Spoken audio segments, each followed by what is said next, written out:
Ready to roll.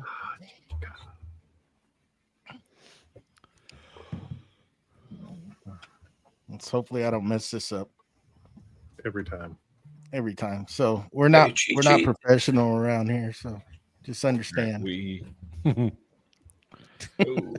might get some extra people to jump on. Steve just posted in the Discord. I just seen it.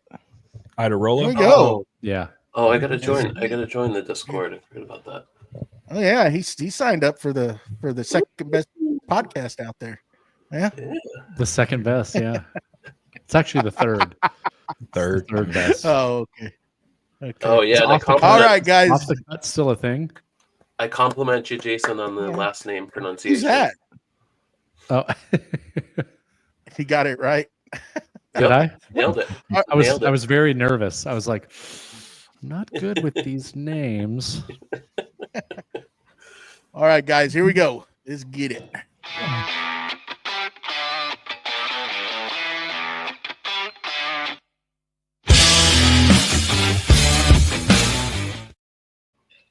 Welcome to Creative Makers Podcast, episode 91. I'm Joey with Steel Blade Woodwork, and I'm joined by my co-host Matt with Wacky Works, BJ with Byroms Custom Woodworks, Mustachio with the Wooden Mustache, and today, folks, we have a special guest. He's actually royalty, in my opinion, and he's a third of the Splitters podcast, and he's part of the reason that I have a lot of explaining to do with my wife because of the things he's put out there. He's got me so hooked on Festool.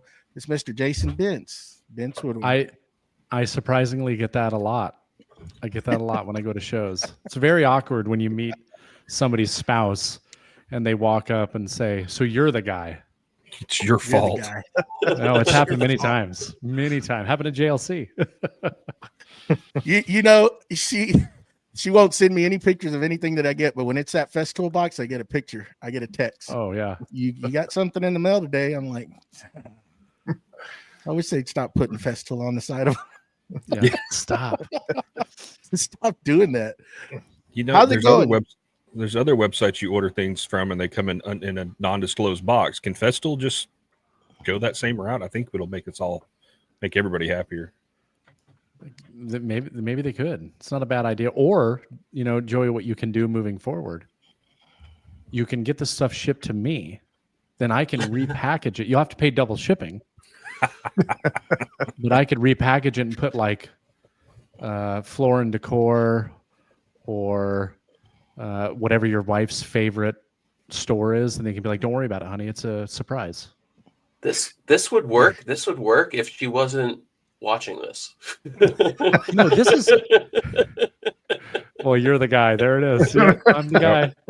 Dang it! I blew it. I had no idea she was in here. My bad. These guys oust me every time. I tried to hide something the other day, and I failed to mention it to one of them. Right, and as we're going through the show, I left it in the back of my truck, and I pulled my truck way up into the driveway because we had to do some stuff, and I was like, "It's perfect. We're doing the podcast. It's going to get dark. She's going inside. I'll just back the truck up and I'll sneak it into the shop." Lo and behold, through the conversation of the podcast, it came up that it was in the back of my truck and she was listening. And that was one of our members. That was one of our members. That was Ben. Oh, no, that was Ben, actually. That was Ben that did it. We were interviewing him. Oh, that's right. That's right. Yeah. And he ousted me. Nothing gets by. I have to do that. I don't do it with tools so much anymore. Mainly just because at this point, there's not really a lot of tools that I want that I don't already own. You know what I mean? But I do it a lot with golf. And so now I'm like going through that whole phase again where I'm like, I got to put it on separate cards. I got to, order it just the right time. Be like, "Honey, what day are you going in the office next week?" And she's like, "Oh, I'll be in the office Tuesday." So like I have to plan it out to where the stuff comes at just the right time so I can hide it. Which some people would say is dishonest, but I just, I disagree. Then you just got to make sure if you get the clubs in or something before she gets home, go out and hit a few balls with it or get them dirty So she sees them she doesn't know the difference. Hey, once they're in the shop, it's like, when did you get that? I've had that thing for years. Where have you been? I mean, yeah, I don't know. I got this months ago. Are you doing inventory? What are you doing here? Yeah. What is this? But then she goes in the basement and sees like 4 different golf bags and like a bunch of clubs and all the different golf bags. She's like, why do you need all these golf bags? Why? And I say, why do you need all your shoes? There you go. You know what I mean? I was about to say. Yeah, that's a good one. Yeah. Yeah. No comment. I'm not going to get it. Let's be careful because your wife is in here. Oh yeah. Yeah. You're going to owe her something after this episode. But anyhow, so why don't you give us a little background about yourself for the people out there that don't know you, listeners? Why don't you give us a little bit of background and how you got started?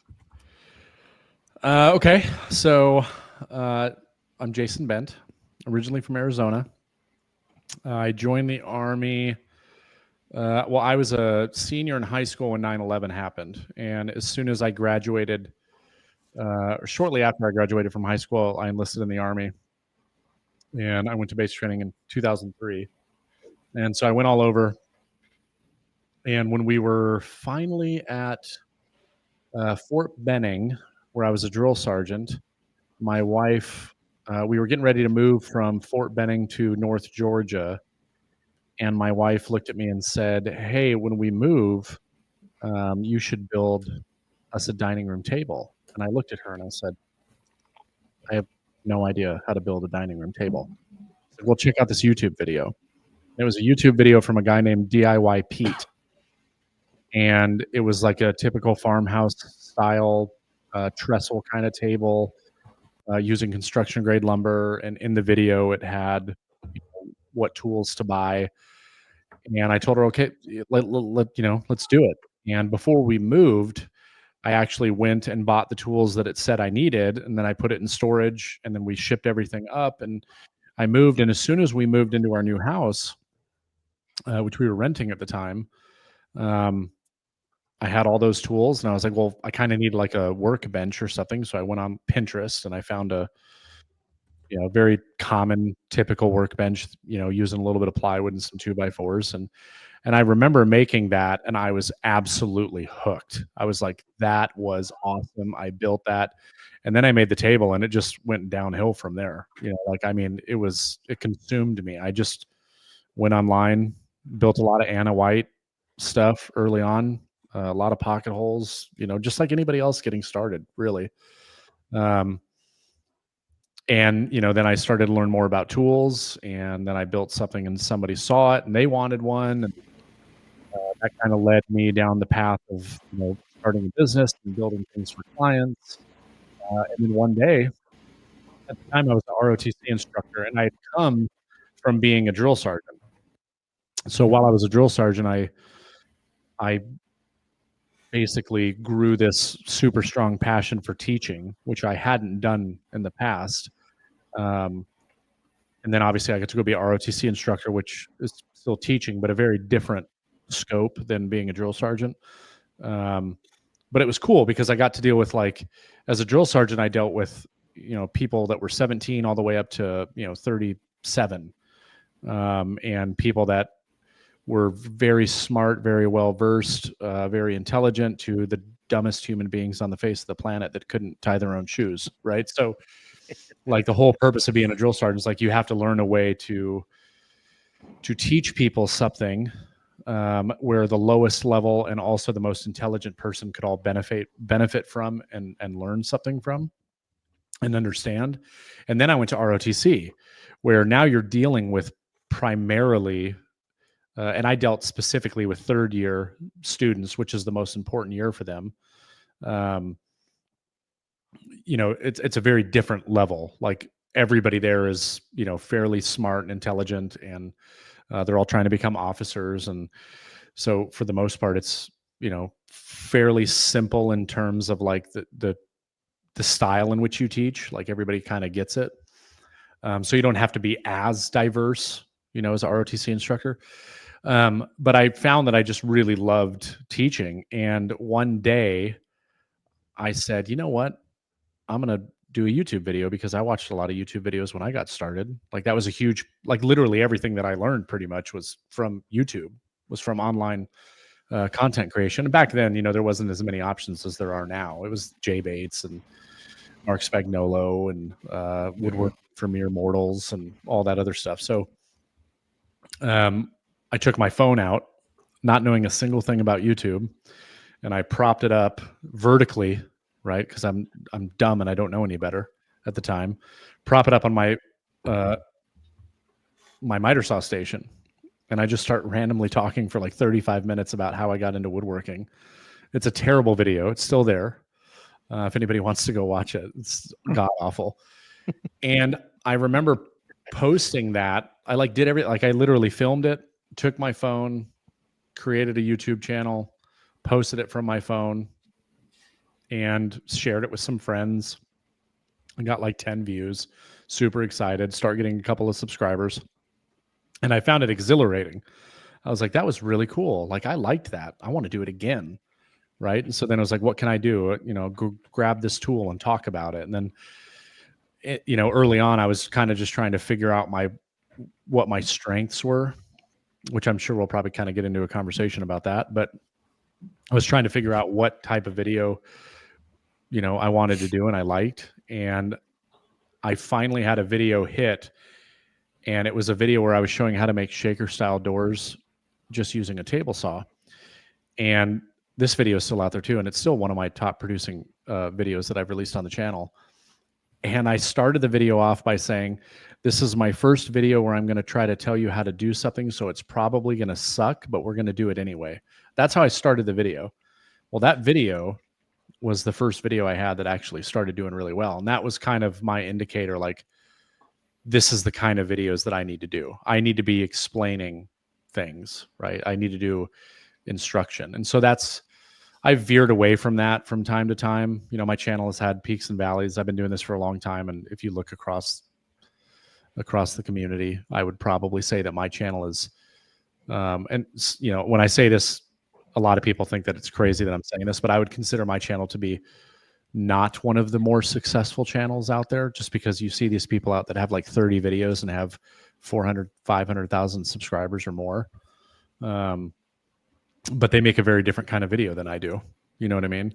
They also use a very different kind of tooling that I do. And that's always going to be one of the struggles I have in my channel, is that, people just come there and they look and they go, I can't do what he's doing because I don't have those tools, which is ludicrous and stupid. But that's kind of how I came to where I'm at now. Like, that's how I learned, okay, I need to be doing instructional style videos.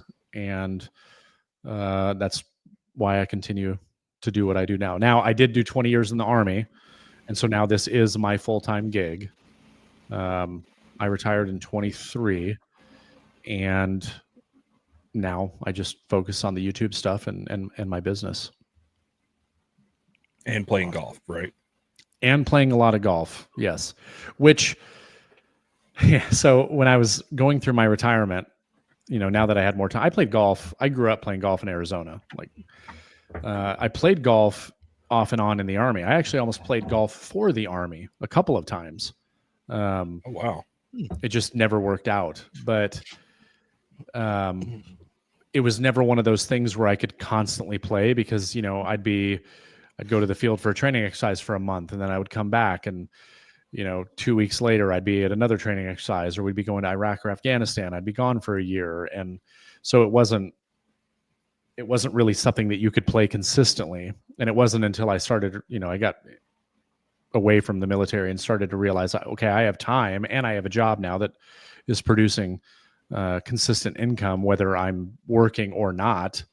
So I can dedicate some time to go golf. And now I've just gotten like so far back into it that it's ridiculous. So, but I created an Instagram for golf, for my golfing stuff, and it's called Get Bent Golfing. And I love it. Oh, nice. and I was like, wait a minute. So I already know how to grow a social media presence and a following. I can just apply that same logic to the golf side of things and build a brand there. And then, like, hey, I can get free golf clubs every year, and I can, maybe turn that into something. But after like 5 times of going to the course and like taking my camera, I was like, why am I doing this? I actually come golfing to get away from all of this stuff. Yeah. So I just haven't pursued it, and nor do I really have any desire to. Nothing wrong with that. Well, I kind of screwed the whole show up, didn't I? Why? Hey, no. No, we're good. We're good. We can work through this. Yeah. Okay. And We're not professional by no means. We'll circle back to it because I actually have a couple golf questions to get us again off subject. But I'm all for what he's hitting at, we're going to jump into a segment Oh, real quick. unintentional. Yeah, What he's hitting our at. wonderful little intro now mid-roll segment called "What's Blue with You." So, and because we're going to keep up tradition, you are a guest on the podcast. Jason, what's blue with you? What are you working on in your shop this week? I am finishing up the kitchen addition that we're doing. So we had a pantry in our kitchen, and we decided to rip that pantry out and essentially make our own pantry that just looks a billion times better and opens up our kitchen. And it has come out way better than I was expecting. Way better. Like, it just is awesome. But I'm just waiting on some glass and some more hinges, and this will pretty much be done. But that'll be what I'm working on this week, along with potential. I could do some YouTube content. This is kind of like a filming week and finishing up that project. But I'm ready for this to be done because it's been dragging out way too long. It's actually beautiful. If you Thank you. If you hadn't followed him, it's it's nice. I was talking to my wife today, and I've built a lot of things. I know I don't do a lot of build videos on YouTube just because I don't enjoy them. But there's only been a few things that I've made where I stand back and I look at and I'm like, I made that. You know what I mean? Like, I just love looking at it. And this is one of those things. So much so that, unfortunately, like now when you walk into my kitchen, my wife took some really cool pictures. I was at my club yesterday, and one of the guys was asking about what I was working on, because they're all fascinated by the fact that, somebody makes money on YouTube, right? So they always want to know about it. They're like, what kind of stuff do you build? And so I was showing him this, and I had asked my wife to take a couple of pictures, and she took these pictures at this like perfect angle where it like got the kitchen island that I built in it with that in the background, and looking at it, you would think like, this is $100,000 kitchen, right? Like, it's beautiful. But if she would have like just panned just a little bit to the right and seen the hideous, orange oak, rest of my kitchen. Now, when I like walk down my stairs and you turn right to go into the kitchen, like you immediately see this new built-in that I did, or this new pantry area, and you see the island, and then behind it, you see all that other stuff. So you're like, oh man, oh no, it sucks. The rest of the kitchen is hideous. So now it's expediting doing the kitchen. Like, my goal would be to completely renovate the entire kitchen before Christmas. Which the kitchen itself is actually not going to be that challenging. It's not many cabinets. So this is going to happen? Oh, it's 100% going to happen. Yeah. Yeah. The problem that I have is like, I like doing the cabinetry stuff because to me, like, it's relatively easy at this point because I've done it so many times. This project was a little bit different because I used a lot of hardware that I hadn't used before. So that was like, and the way that I had to build them because of that hardware was different than I normally would. So that was a little bit challenging, but everything else, drawer slides and hinges and that kind of stuff, that's all fairly simple and straightforward, but I get tired of it. The problem is that like that content usually does pretty well for me on my channel. Like if I do anything cabinetry related, why? Well, it's because that's a topic that's searched by a lot of people. You know what I mean? Rumor Not says like- rumor says that stuff's made of gold. What stuff? The hardware. The hardware. Oh, it might be. It's that Bent's money. That's what they're Oh claiming yeah, out there. That's screw you, Ben's money. Yeah. Yeah. They're murdered. They're They're in the good chat. They're friends out murdering there. you in the chat. Oh, are they? Yes. Damn, I should have this pulled up. Oh, Heard Salicha uses unattainium. Yeah. 1.8 Well, they sent me million. they only sent me the platinum stuff, right? Like it's There not you it's not that great. All right. Well, let's move it on. So Joey, we're gonna bump over to you, and of course, the world wants to know what boxes have you opened this week. I have not opened any of them. You know, he asked me earlier. He's like, do any of y'all have the Carvex? And I was like, yeah, I have it, but I've never used it. It's in the box still. There's an ongoing. It's an ongoing joke. Joey It's an never opens ongoing it. joke with me, Jason. If you don't know, they're always asking me what's in the box because there's a lot of things in the box in my shop. And BJ asked me, and I was like, yeah, I still haven't used it. I got it, but it's there. I haven't used it. But Jason, I totally get it. Jason, it's so bad. Sometimes it's not even in the box. It's still in the mailbox. This Oh my actually God. happened here recently. True. It was in the mailbox True. for like 2 weeks.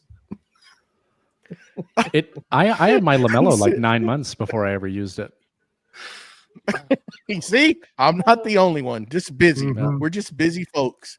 Mhm. But yeah, Sure.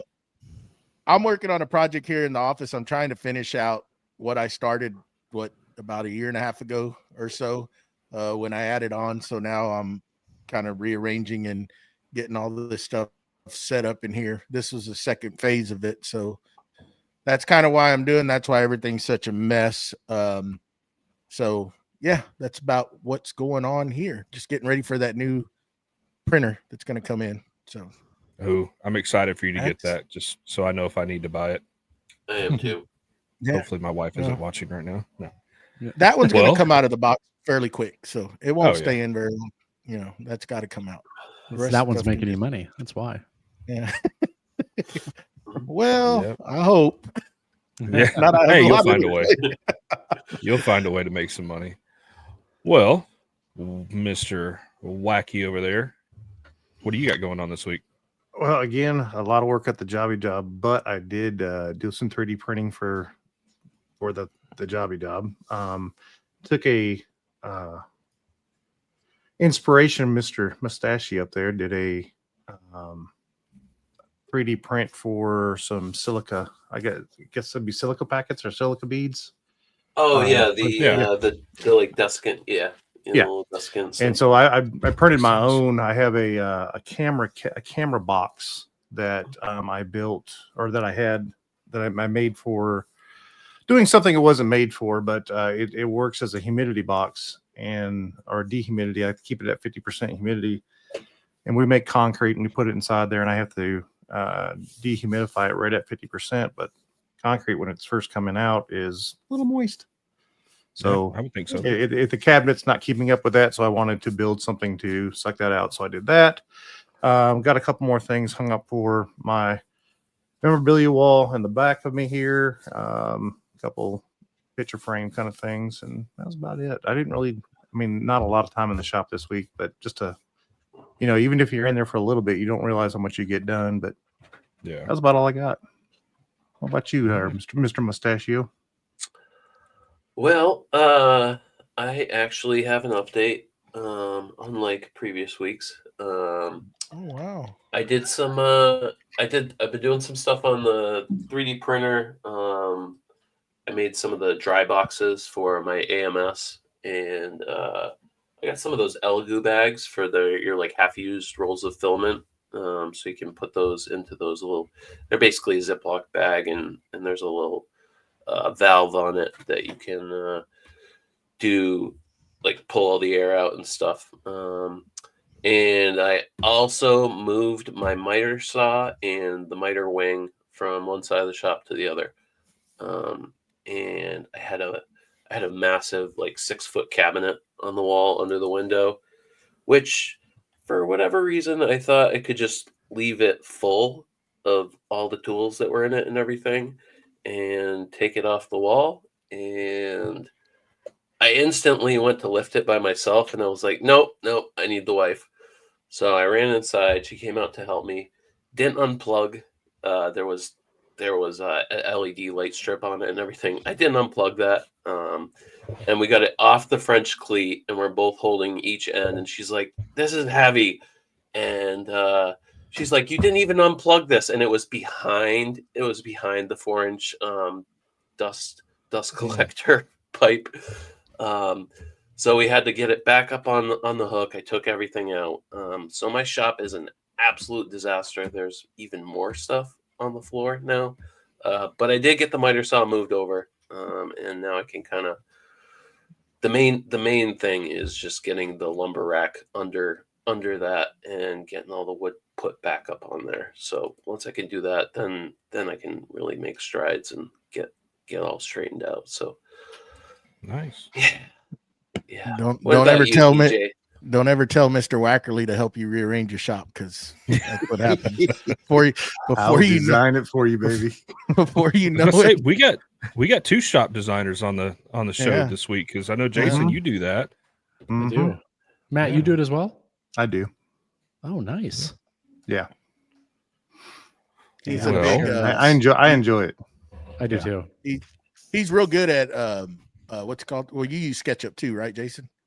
Mhm. I do, yeah, because of the 3D warehouse. It's kind of the best part about it. Oh yeah. Well, as far as me, a lot of work, a lot of rain. It has rained for like 5 days straight, so nothing outside. I got the logo cut and epoxy poured in the Ducks Unlimited board today, which was awesome. And I got to finally test out my 4-inch dust port going to the CNC.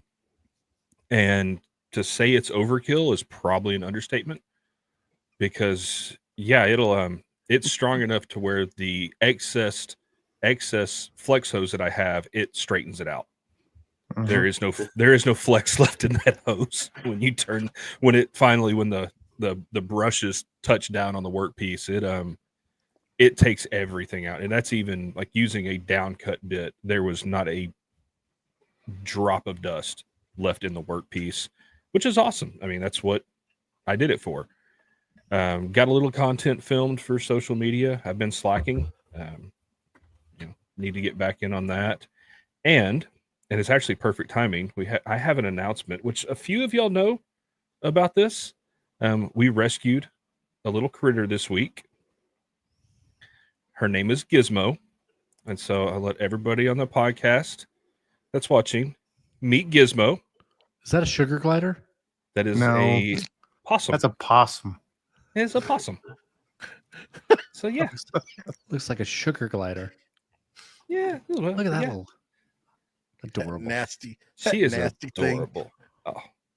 Yeah. And That nasty thing. She is definitely kind of taking a liking to me, but we're trying to, because with all the rain and everything, we're thinking she got washed away from mom, so she was not going to survive.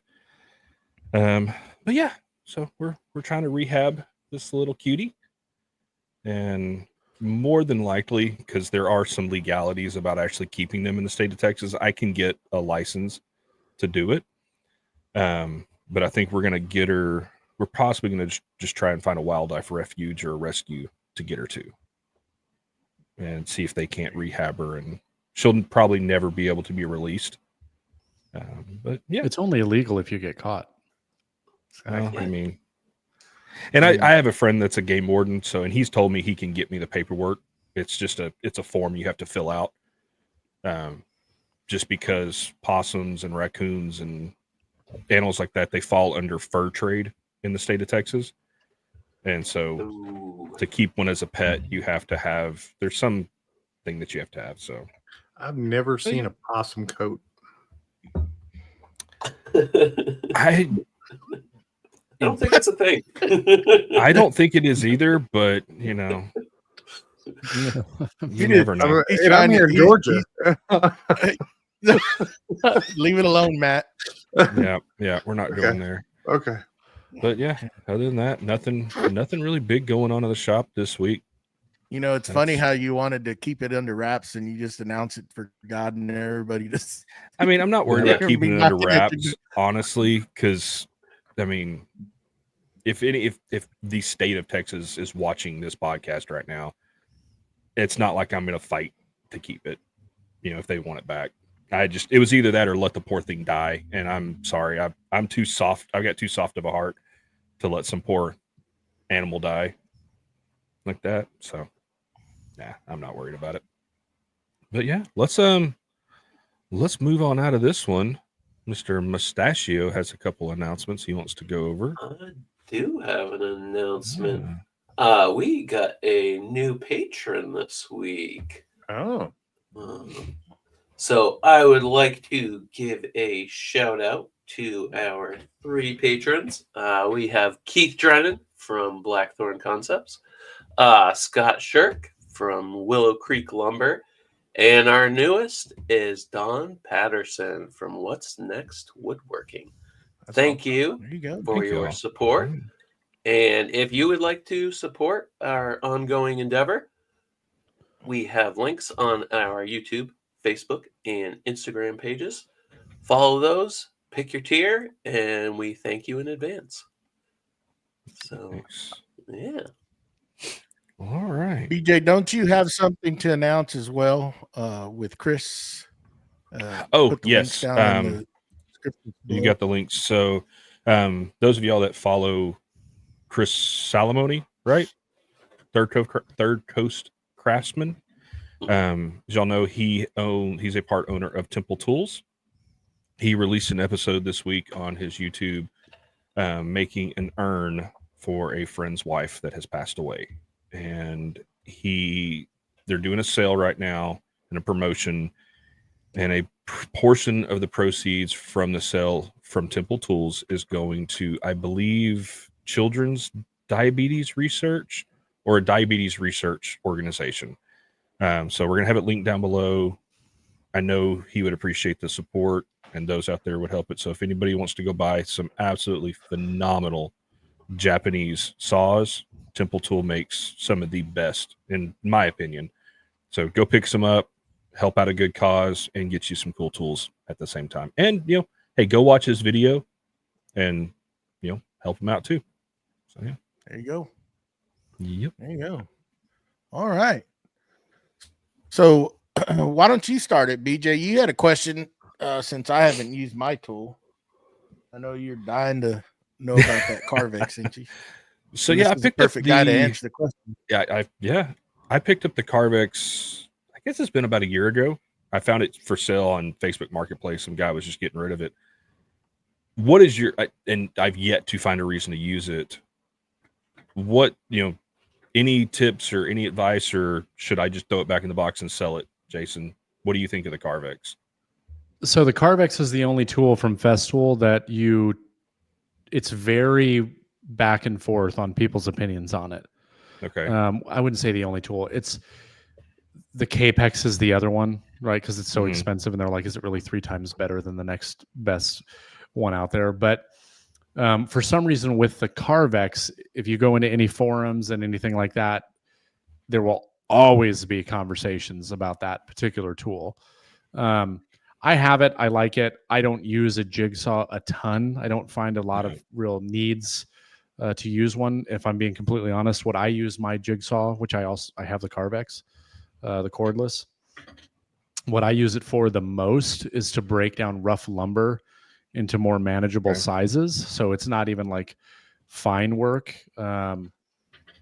If you're using it for, cutting your filler strips down or stuff like that, it's great. People use it and have really good success.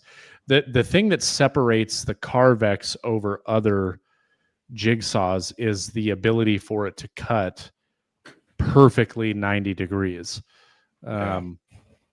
There is not, if it's set up properly, you don't get the deflection that you'll get with other jigsaws. Now, that's not saying other jigsaws are not, just as good. if you're not using a jigsaw a lot, is it maybe a little bit of overkill to buy a Festool one? Yeah, maybe. But I think at this point, if you're buying a Carbex or you're buying Festool drills or you're buying what's another, maybe some of the less expensive sander options, you're buying it because it's Festool and you know what you get. Yeah. You know what I mean? It's not like, Mm-hmm. is a Festool drill really that much better than, you know, the DeWalt and the Milwaukee and everything else? You know, it may be hard to argue that there's like an actual noticeable difference between those. You're buying it because you know what you're getting, right? So like, do I think you should get rid of it? No, obviously not. Like there'd be no point, especially if you got it secondhand. Yeah. But if you're not somebody that uses a jigsaw for like really fine detailed work and that 90-degree cut is going to be your finish cut or something, and you want it to be perfectly like, then it's an irrelevant argument really at that point. Like, could I do what I use my jigsaw for with any other jigsaw? Oh, for sure. Yeah, absolutely. But I didn't buy it because of that. I bought it because it's Festool and I know what I get with Festool. And I think that was kind of mine, because I had the rigid barrel jigsaw, and the only jigsaws I've ever used up until that rigid one were the handle ones, where your hand's kind of at a weird angle. Mm-hmm. But going to the barrel one, everybody said, "Oh, this is a better design. It's everything." Well, the rigid one, it won't hold a 90 to save its life. Mm-hmm. I mean, you could cut through 1/4 inch, plywood, and it's gonna want to deflect. It just, and I was doing a lot with the jigsaw at the time, cutting some intricate stuff out, and I was like, I'm gonna throw this thing across the shop. I'm absolutely like pissed off at this thing because it keeps screwing stuff up. So I got the Festool after I was done with the project, because I was like, all right, if I'm going to do this, I'm going to do this right. And then found it secondhand. And yeah, I took it out of the box to set it on my shelf with the rest of my Festool stuff. And I've never even put a blade in it. Right. And so it's like, because part of me is like, I kind of want this other sander from Festool. Got to unload this tool, go get something. But it's also one of those things like, I know I'm going to do it. And then a day later, I'm going to have a project that's going to need the jigsaw. So. I mean, think about it like this, right? You could make the argument, if, like, in what scenario would you be making a finish cut with a jigsaw?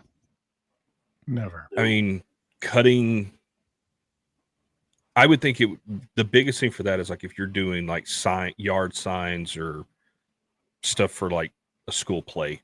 That's the only time I could ever think of using that for a finished, as a finish tool. Or like, and I used it because I was making, like, I was doing the surround for my miter saw, and it's just easier to do with the jigsaw, and then cutting some other stuff out. But yeah, I get what you're saying. Like, it's great for breaking down rough lumber because it's safer than a circular saw or anything else. I mean, I even like taking the example of, okay, so you're going to cut something and you're going to use a template to route it. Well, how are you going to cut that thing down to get it close so you're not taking off a bunch of material with a router bit? Well, you could use a jigsaw for that. But is that the finished product? No, because you're going to use a template and it's going to use a router bit. It's going to make a perfect cut. So like in a scenario where a jigsaw might be something that you do your finished cut with, that's probably going to be somebody that's like relatively new to woodworking and they have very minimal tools and they can't afford to buy this other stuff. So they get a jigsaw, right? So in that scenario, like, is that person going to buy a Festool? Like, no, right? So they're going to buy like whatever the cheapest thing is because they can't afford like other tools. So why would they spend $345 on a Festool jigsaw? So I can tell you that I've done tests. Matter of fact, when I was doing my internship at Festool, one day Sedge and I, one of the things that I did while I was there on a lot of days is actually I would do like one-on-one training with Sedge on multiple different tools. And we did the Carvex one day. And, I've done really intricate, like super fast, like extreme curves and cutting things out. Like Sedge does this demo where he like cuts out a tiny little teardrop, right? And he has this whole thing that he does with it. And it's really impressive, like how quickly you can maneuver that jigsaw and get these great cuts, but then testing it to see that it's still 90, putting it through the paces, and it is, Like that's where the real difference is. And somebody just asked, like, what is the, what makes it so good in terms of like being able to make sure that it's a 90-degree cut, and it has to do with the guide bearings and stuff that are in the saw. And if you set it up properly, which there is a system to do that, you're going to get really, really good quality cuts. The blade also makes a big difference too. They have a Japanese set blade. I can't remember what exactly that blade is, but that thing will give you phenomenal cut quality. Okay. It's incredible. It's uncanny how good of cut quality you get with a jigsaw. But at the end of the day, it's a jigsaw, right? So like, yeah, it'll be great for what you need it. Are you probably going to need the accuracy that it's able to achieve? Probably not, right? But that's just one of those tools that, like, you're getting it because you're into that tool brand. Everything you've had has been great experience. Like a Festool jigsaw would probably not be the first Festool that somebody would buy. No. And it definitely was not for me. Right. So, yeah. All right. Well, that answers that question. There you go. Just buy them all. That's the best thing. Just get every one of them. Yeah. You'll be fine. There's budgetary constraints on that. And then when you drink your Michelob Ultra, you can hold your pinky up like this. Ooh, pinky's out. Because you're better than everybody. I have an opinion on what to buy with Festool, but it's only because I have limited experience, and I have a couple stories about it. I tried not to buy Festool, I really did, and I bought a 3M sander instead. Everyone said it was pretty much comparative to the Mirka or the Festool sander, and I wanted a 6-inch sander, and I bought it. I was doing resin tables, and so I wanted a good sander, and the motor burned up after one good day of use, and so I sent it back to my segment. There's something wrong with this. 6 to 8 weeks, they sent me another one back. Burn it up within 6 hours. Wow.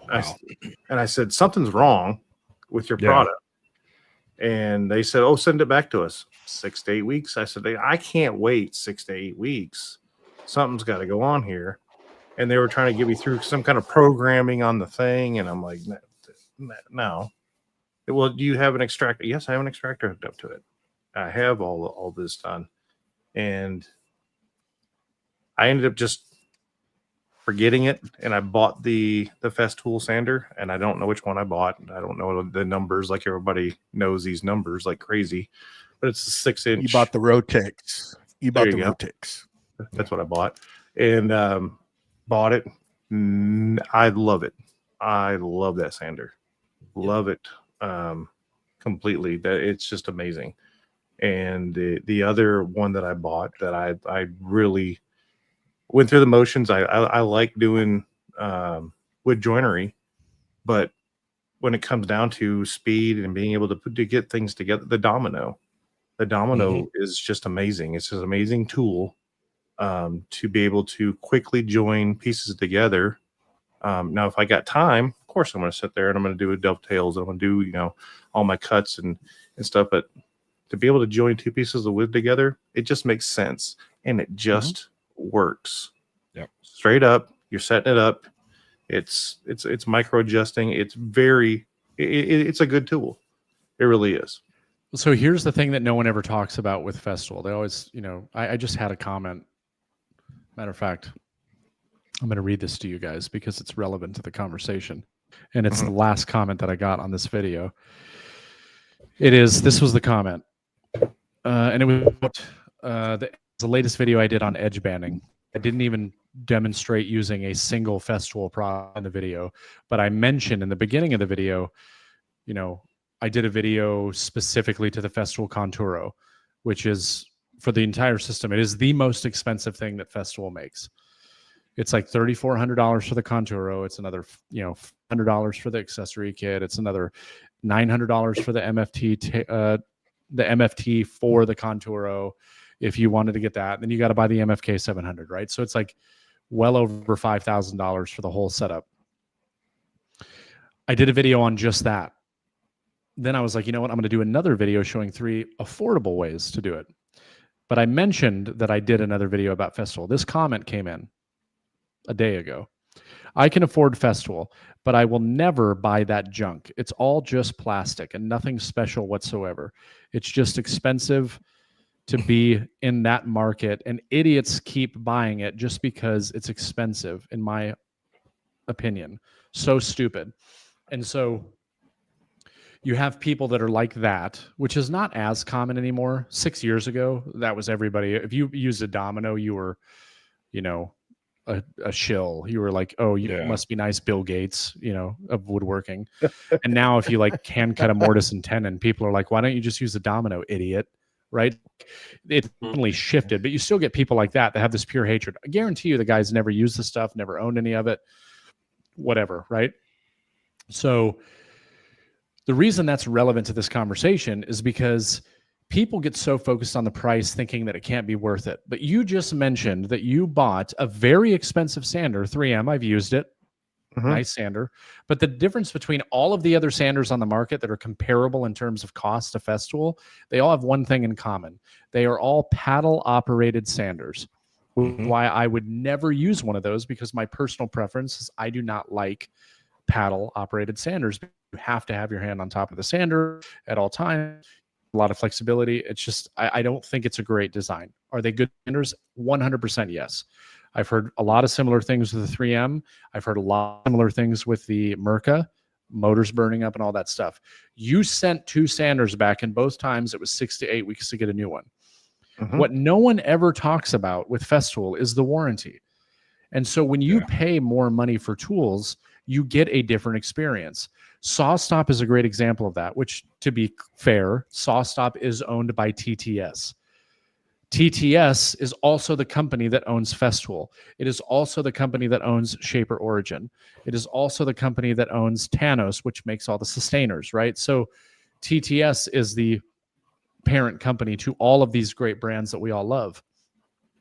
When you buy a SawStop, it's the best experience you'll ever have assembling a tool, because the instruction manual is so clear. The customer support is great. With Festool, if you have a sander that the motor burns up, if you send that sander in, within 48 to 72 hours of them receiving it, it will either be repaired and sent back to you or replaced if need be, within 72 hours. Oh, I didn't know that. Within 24 hours in most cases. Right? Wow. So no one ever talks about that. Oh, and by the way, if you had that thing for 9 months and you dropped it off of a table and it cracked the housing and you sent it in, it would be repaired and it would be sent back to you within 72 hours. If you had it for 2 years and the motor burned up, it would be repaired, right? So like, but that's the thing, is like very rarely does that happen. And are there bad apples with every brand? Of course there are. Oh yeah. Of course there are.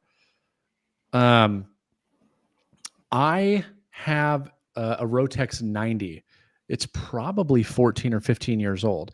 Granted, this is a little bit different of a situation due to the relationship that I have with Festool. I bought it used. This was years ago, right before I had the relationship that I have now. But I knew Sedge, and I know a couple of other guys there. And I took that up there because I live fairly close to Festool. And they repaired it. No questions asked. And I had it back within like 2 days, right?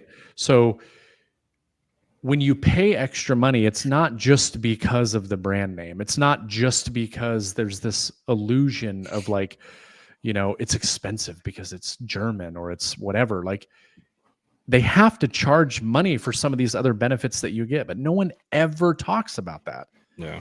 You pay for a warranty. So you're saying because I'm German, I should be paying more for my shirt? No, I'm just kidding. Yeah, you should. Well, the funny thing is you pay more money for the tools, but the amount of times that you have to take something in for service or, you know, almost very, very rare. Here's a funny story. I had one guy. So Festool has a show called, or a website called festoolrecon.com. And so for your listeners that don't know, right, this is your opportunity to get Festool at basically like a 30%-ish discount, if I remember correctly. And so these recon, I bought multiple tools from Festool Recon myself. Festool Recon is like, it could be a tool that was purchased The person realized that this is not the tool for them, and they sent it back. No questions asked. They get the refund within a certain amount of time, whatever the case is. It was a demo tool. It was a tool that was used for, a week, and they were like, this isn't for me. They send it back. Well, what Festool will do is they'll take those tools back. They're not new, so they can't sell them for new prices. So they will take them, they will recondition them, and they will put them up on Festool Recon. Typically, they sell one tool at a time. When it's gone, it's gone. A lot of stuff will go very quickly, right? So you got to have like alerts set up to be notified when something goes up there. But every once in a while, a few times a year, they'll go on there and they'll add, 6 pages of stuff, and it's just kind of free for all. That stuff is also warranted for 12 months. I had this guy, and he was like, hey, there's a track saw on Festool Recon, and I'm thinking about buying it. I'm like, go ahead. I bought like 4 tools from Festool Recon. I've had great success. He buys it, gets it, plugs it in, doesn't start. He writes me like I work for Festool, right? Because I don't. It's all your fault. And he was you like, recommended this is ridiculous. This is why I was so nervous about buying it. It's not working. This is not a good look. Here's what ended up happening. They don't know what the issue was, or I don't know what the issue was exactly, but there was a problem with the motor, right? They sent him a brand new track saw to replace, because they didn't have another one available on Recon. They sent him a brand new one. So he ended up getting a brand new track saw for the price of a reconditioned one. Oh. And I will never forget this. And I wish I still knew who this person was, or if I had it saved. But he wrote me later and was like, I feel like such an a-hole now because I was complaining and all this stuff, and they took care of me. Like, they sent me a brand, and that's happened with multiple people. So there's a lot to be said for that as well. You know what I mean? Like, it's not just about the tool. You get what you pay for, and there's a lot of other things that just aren't highlighted with that brand. And jealousy is the thing that just, fuels everybody's hatred these days. If it's like you can't afford something and you're upset because other people are doing better than you, it's like, whatever. I mean, I deal with it constantly. Every video that I release, I get somebody making a comment about the stuff that's in the background. And even though it has nothing to do with the video, but it's just that it's that jealousy and that hatred for, here's something I can't afford, and I'm going to hate the person that has it. You know what I mean? It reminds me a lot of, and just growing up, Craftsman tools. I remember it used to be like that. It didn't matter if you had a receipt for it, didn't matter anything. You could walk in with a Craftsman tool, and if it was broken, they'd pull another one off the shelf and give it to you. Yep. Just like that fast. Yes. Yeah. And it was just amazing.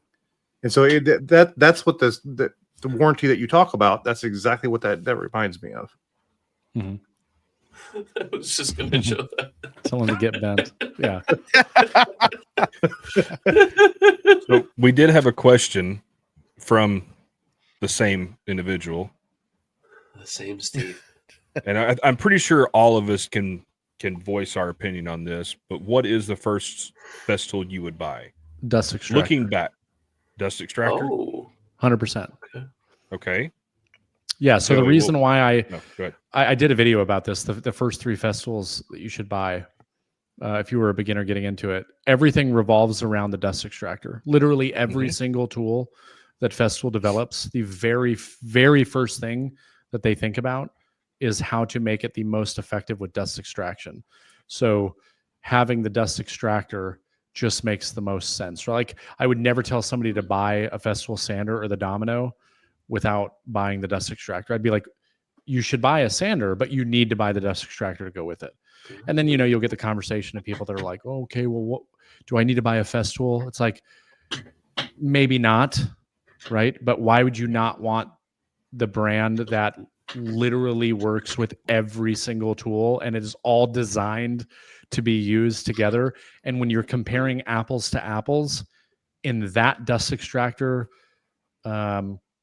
quality level, you're not going to get much cheaper. I know that Harbor Freight released this freaking Hercules dust extractor, whatever, that doesn't cost a lot of money. And, some people have been talking about like it's so great and all that stuff. I assure you it's not built to the same specs as the Festool one, right? No.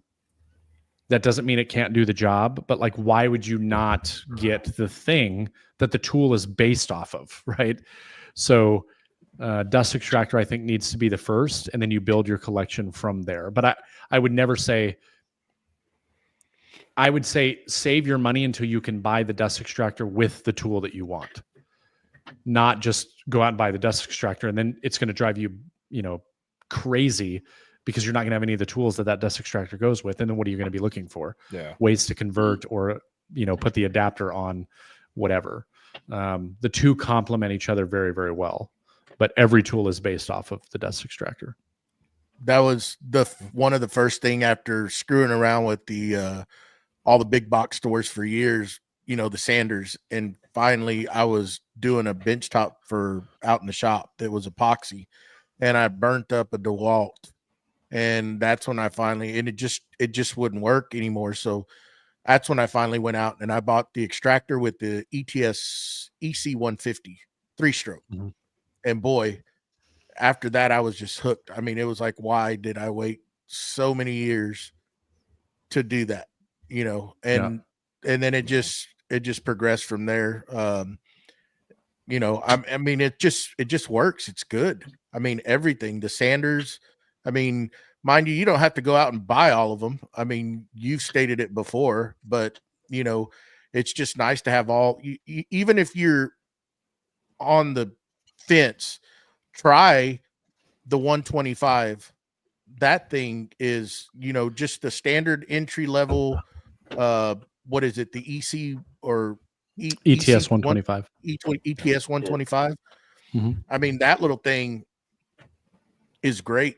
I mean, and combined with the extractor, I mean, just when you get such a clean surface, and that's part of it, so you don't clog up your sandpaper, it's just pulling everything out of there. It's amazing. Mm-hmm. I mean, it's good. Like you said, 100%. If you're going to go buy one, buy the extractor with it. I mean, you're going to get the best experience, and I mean, it's great. Yeah, I did. For me, it was dust extractor, ETS. Personally, for me, I think the one sander that is the most beneficial for everybody is the ETS EC 155. And then the third tool that I put on the list was the Domino. And a lot of people were very curious as like why the track saw wouldn't have been on that list. And I think that if you're getting ready to finally pull the trigger on Festool, you have a lot of ways to cut material, table saw being one of them. Yeah.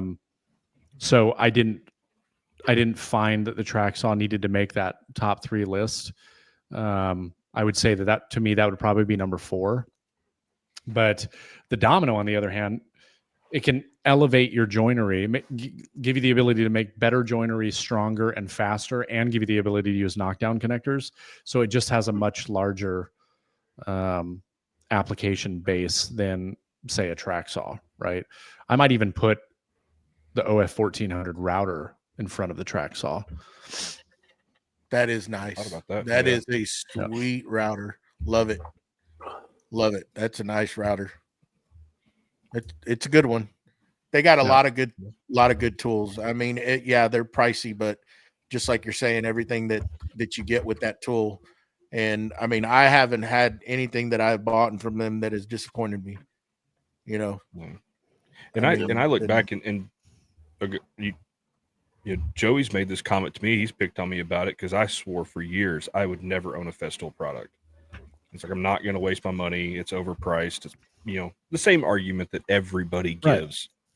Right. And I bought the Bosch GTE or GTS, which is Bosch's answer to the Rotex. It has the same, it's a 6-inch, has the same, normal 5 millimeter stroke, and then what they call turbo mode, which would be the Rotex mode. And it worked because I saw several videos comparing it to the Rotex, and all the videos were like, it's the same for half the price. I bought it, used it for years, and then I bought the ET, what's the flat sander, ETC or ETS? ETS 125 or the 150. ETS EC. Yeah, that one. technically I bought the 125 and bought the 150 pad for it because I needed it and nobody local had the 150 in stock. And when I got to using that and just seeing the difference in the dust collection, like you were saying, just the fact that there was minimal dust left on my work piece, and I was sanding a ton of epoxy. Looking back, I'm like, gosh, I should have spent an extra couple $100 and bought the Rotex with the dust extractor versus using, I think I had the Harbor Freight Cyclone thing, low pro Cyclone thing. And I mean, it's night and day. And I've got the extractor with the Cyclone. And that is, out of all my festival tools, that's the only tool that I will say is probably not worth the money, is the Cyclone attachment that goes with the dust extractor. Because I feel when you're using it for sanding, that light dust will bypass the Cyclone really easily. And so by the time the chamber or the bucket's full on the Cyclone, my dust bag is full. So it's really, yeah. Interesting. Ever since I got mine, I've never changed my bag. Really? Mm-hmm. Maybe I need to look at mine. I mean, that's what I told him. Used. That's what I told him. I was like, when he told me that, I'm like, it's the whole point of that, not to have to change that bag. So you're making me want to go out there tomorrow and open it up and see what it looks like. But I've had mine for a year, man, at least a year at this point. Well, probably well over a year. And I have not changed the bag since I got it.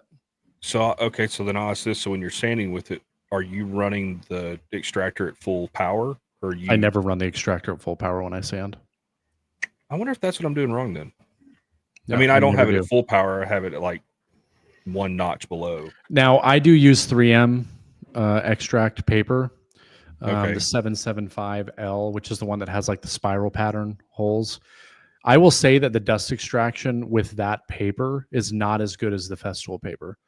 And I think, so I don't run it all the way. Like if I'm using Festool Granat, I will run it all the way on the lowest setting and get wonderful dust collection, like where I can like rub my hand over the top of it and have almost nothing on my hand. When I use the 3M paper, it is not that way. And I usually have to let it stay about half the power. And the reason for it is because with those Airstream pads on the Festool, yes, there's a lot of holes, small holes on the 3M paper, but they don't line up perfectly. So the dust extraction is not nearly as good, but the cut quality of that paper is substantially better. Like the 3M paper, there is absolutely no doubt. There are plenty of videos out there that do it, all these crazy scientific tests and use robots and stuff to show how much removing. Like it is legitimately just better sandpaper. But the dust collection is definitely not the same. So I will adjust the suction that I use with the 3M paper for sure. I'm wondering if it to me, then I'm guessing it sounds more like maybe it's user error because I'm running the extractor at such a high volume. Maybe I just need to turn the power down.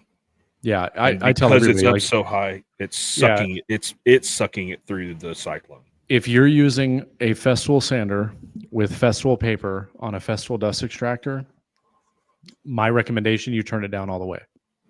Okay. I'll give that a shot. Because if it's too high, what happens, there's two things that happen if you have it too high. And this is just with sanding in general.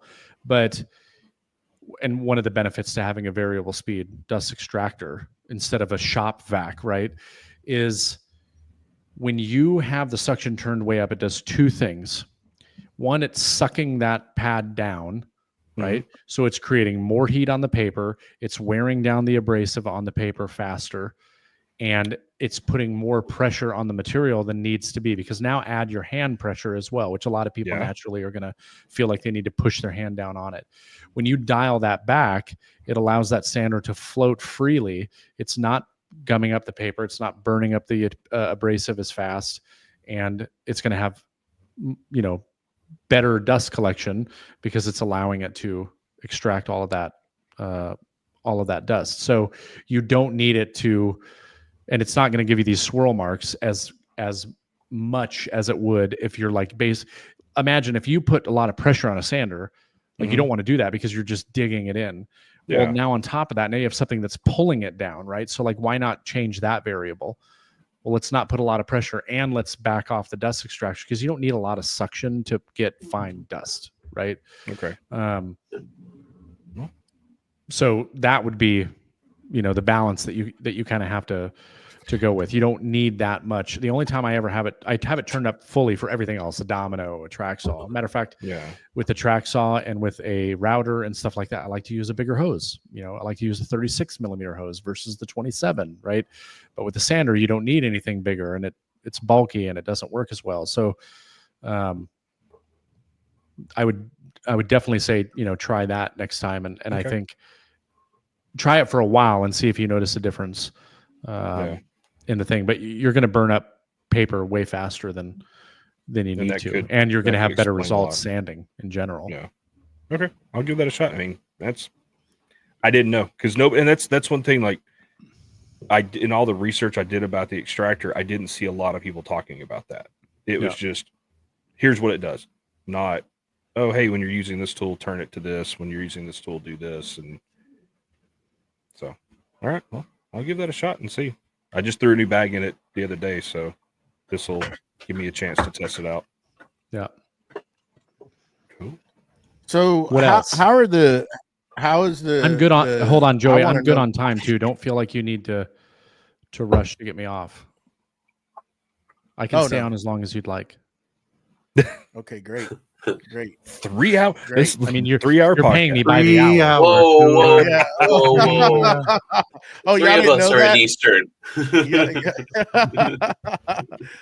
Oh, my agent didn't tell you that? Oh, okay. No. Hit on a little bit of the I want to get over to the dust collection because I've always been amazed with the new system you put in. One is the Oneida, but also the auto blast gates. My mind went blank. What the hell's it called? Grit automation. Grit, yeah. That is so cool to be able to lock your whole system down. And you talk a little bit about that, how your experience has been? Yeah, so to hit on the Oneida, I'm very pleased with the dust collector. And for those, I did a video on this. I switched to the Oneida not because I didn't like the Harvey. It's just things changed in my shop and some plans that I have moving forward. The Harvey would have been not the best option due to what I want to do. I would have to move it and reroute my dust collection, and it was just this whole mess. And honestly, as a content creator, I do feel like it's kind of nice to be in a position where I can do stuff like this. And contrary to popular belief, people think that Oneida sent it to me because they send everybody and their mom dust collectors. That is not the case. I paid full price for it. But I thought it would be interesting to be able to compare that dust collector that's so popular, which I would argue is so popular because of me. And that's not to sound big-headed. It's just that there was really nothing online that existed before I made videos about it. Now it's arguably the most popular dust collector out there. I thought it would be a good idea to test what would be the more common thing that people would buy, which is a cyclone style dust collector. And for me, it was more important with the NordFab. So I had a cyclone dust collector, but I never had the NordFab ductwork. I had the NordFab ductwork the entire time I had the Harvey, which is probably why I was able to get the quality or the performance that I was able to get out of it. So I thought, why not run that same setup on a cyclone, which is, probably more powerful. The reason why I went with the V3000 is mainly because of the noise. It is the quietest dust collector they make, and it is pretty much identical to the Harvey, maybe a little bit louder, but not noticeable. Literally every tool that I run is still louder than the dust collector, to the point where when I'm running it, I have to actually look at the flex hose to make sure that it is on, because sometimes I don't know if it's actually running because I can't hear it, right? So that's a big benefit. As far as the grit automation goes, grit automation will spoil you with dust collection because you will never, ever, ever think about dust collection again. And it is an absolute dream to use. There have been some learning curves and some issues, technical issues that have come from it. A lot of that has to do with them constantly improving their software to make sure that it all runs properly. Grit has been amazing anytime I've had a problem. And when I say problems, it's like all of a sudden my dust collector wasn't kicking on instantaneously when I turned on a tool, but the day before it was a software issue, right? I ran a software update. It solved the problem. Again, because they're constantly improving it, the more tools they get on there, they have to continuously do that. And it's going to get to a point where it's just, non-existent. Like it's just going to auto do that all the time. I had some issues initially with my air filtration sensor.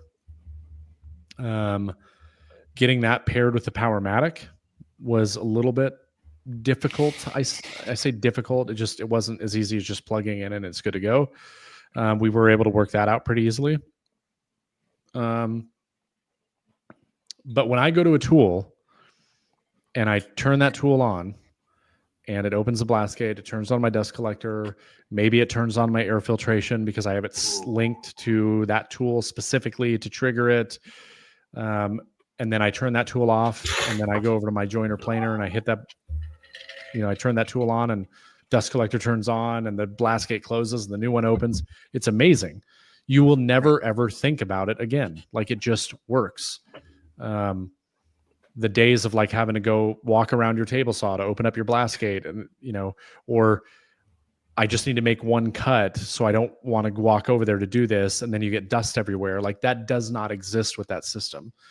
And then obviously you have the added benefit of if you have kids and you're in a home workshop.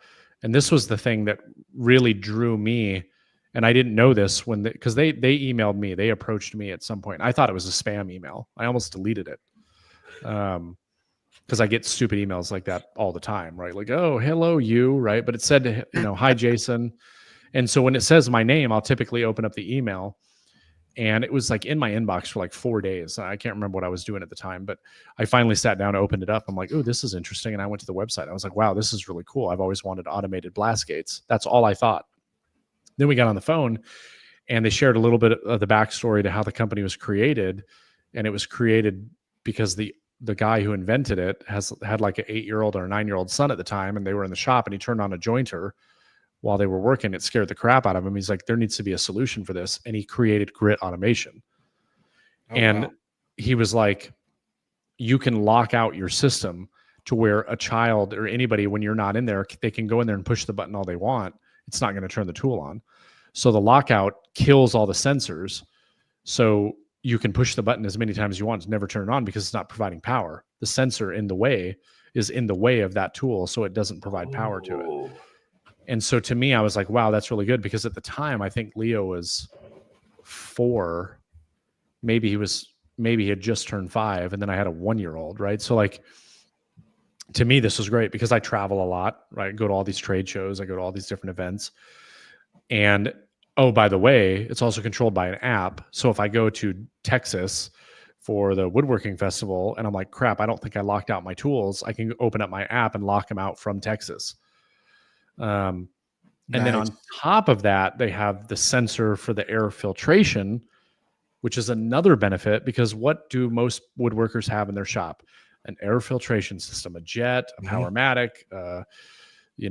Wen tools, whatever the case is. And one of two things happens. You turn it on, you forget it's on, it runs for 7 days, or you don't turn it on because you don't know where the remote is. And so you just don't run it. Well, or it turns itself on, which I've had a problem with. But not when you want it to. So right. With Grit Automation, I literally don't ever worry about air filtration. I'll be spraying finish in my shop and my fan will kick on.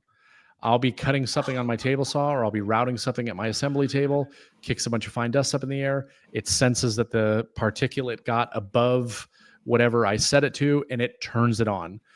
And cool. Days will go by and I'll look up and I'll be like, I need to clean my filter because that thing has been running.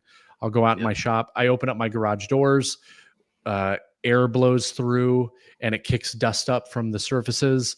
And guess what? My thing turns on, right? So like I now have an air filtration system that I don't need to worry about, and it actually works. And what I tell people is like, if you just want to get into the grit automation system, buy that. Buy a hub and buy the trigger for your air filtration system, and just have now an air filtration system that runs automatically without you thinking about it. Yeah. And then you can add on to the system from there, right? So you don't need to make this huge purchase right off the bat. Like, just get that and actually use the tool that is going to keep your air cleaner and keep a lot of fine dust, from falling all over your work surfaces and all these other things. So, and that's not a big investment to get into that. You're talking, I say it's not a big investment. I know that this is big to some people, but $400 or $500, and you can get the sensor and the hub. And then from there, if you wanted to add a couple of blast gates later on, add a couple of blast gates. If you wanted to add a trigger for your dust collector, add a trigger for your dust collector. If you want to add your table saw, add your table saw, right? Like, build it as you go. But the core of the system is the hub. If you have the hub, you can get everything else, later on. But that would be where I would start, right? If you have an air filtration system and you want your air to be cleaner automatically, then do that. Yep. It's incredible. I've been looking at it more and more, just because, my grandkids, they come in, and usually when, I'll have the shop door open and they're curious, right? I'm pretty sure Leo was curious, and they go in there, and that's what scares me, is them turning something on. I try to lower blades on table saws, or, they're just curious. They go up to stuff, and to be able to lock it out, I think is just there's no worries. Well, on-off buttons are usually what? Red and green, right? Yeah. Yep. They're fun to press. And they're fun to press. And guess what they also are? They're at eye level of children. So Yes. Leo, he's old enough now to know not to do that stuff, right? Because he understands that the tools are dangerous, because I've told him that. But my 2-year-old, literally every single time we walk through the garage, he walks right by my jointer planer combo, and right in front of his face is a red button and a green button. And what does he go to do every single time? He goes straight towards those buttons, because they're there for him to push. And he knows that they are buttons. And he has done it. Luckily, that the system was locked out. One thing I will say is that, there is learning experience with that. If a kid goes up and touches it and it kicks on my dust collector and turns on that tool, it's probably going to scare the crap out of him. So that might be all the learning that he needs, but it also might excite him. And then he's going to go, I want to do that again. Right. So then he's going to be going out there all the time. So having that peace of mind is amazing. And, you can hang the hub on a wall to a location where kids can't reach it.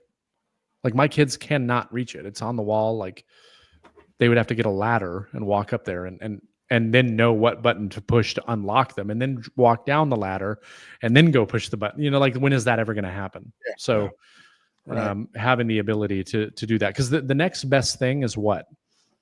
Locking your garage, but they're going to know how to open doors. Or flipping off all your breakers. You know what I mean? Every time. Yeah.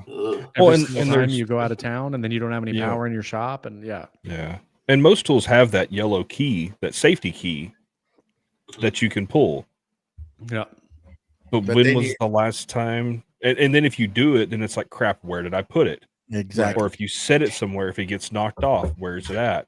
And I even look at it like for other people coming into your shop. Like, I was working on a project with a buddy of mine, and for some reason, this goober decides to reach over and pull the button on my bandsaw.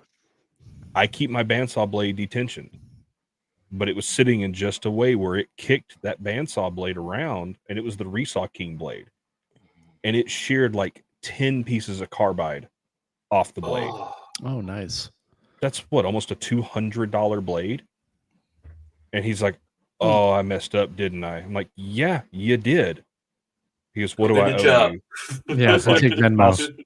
I was like, I'll send you the link. You can just go ahead and order it with your, you can just go ahead and order me a new one. He's like, and he looked at it, he goes, oh, that was shipping almost a $200 mistake. I'm like, yeah, it was. Good thing you got the money for it, bud. Like, I was like, that's why you don't touch things that you don't know what they do. He's like, well, I didn't think it would come on. I'm like, it's a button on a power tool. Like, oh, you're one of those people. Like, And yeah, because I've been looking at getting the grit. I was talking to them a couple months ago actually, and they sent me the full quote.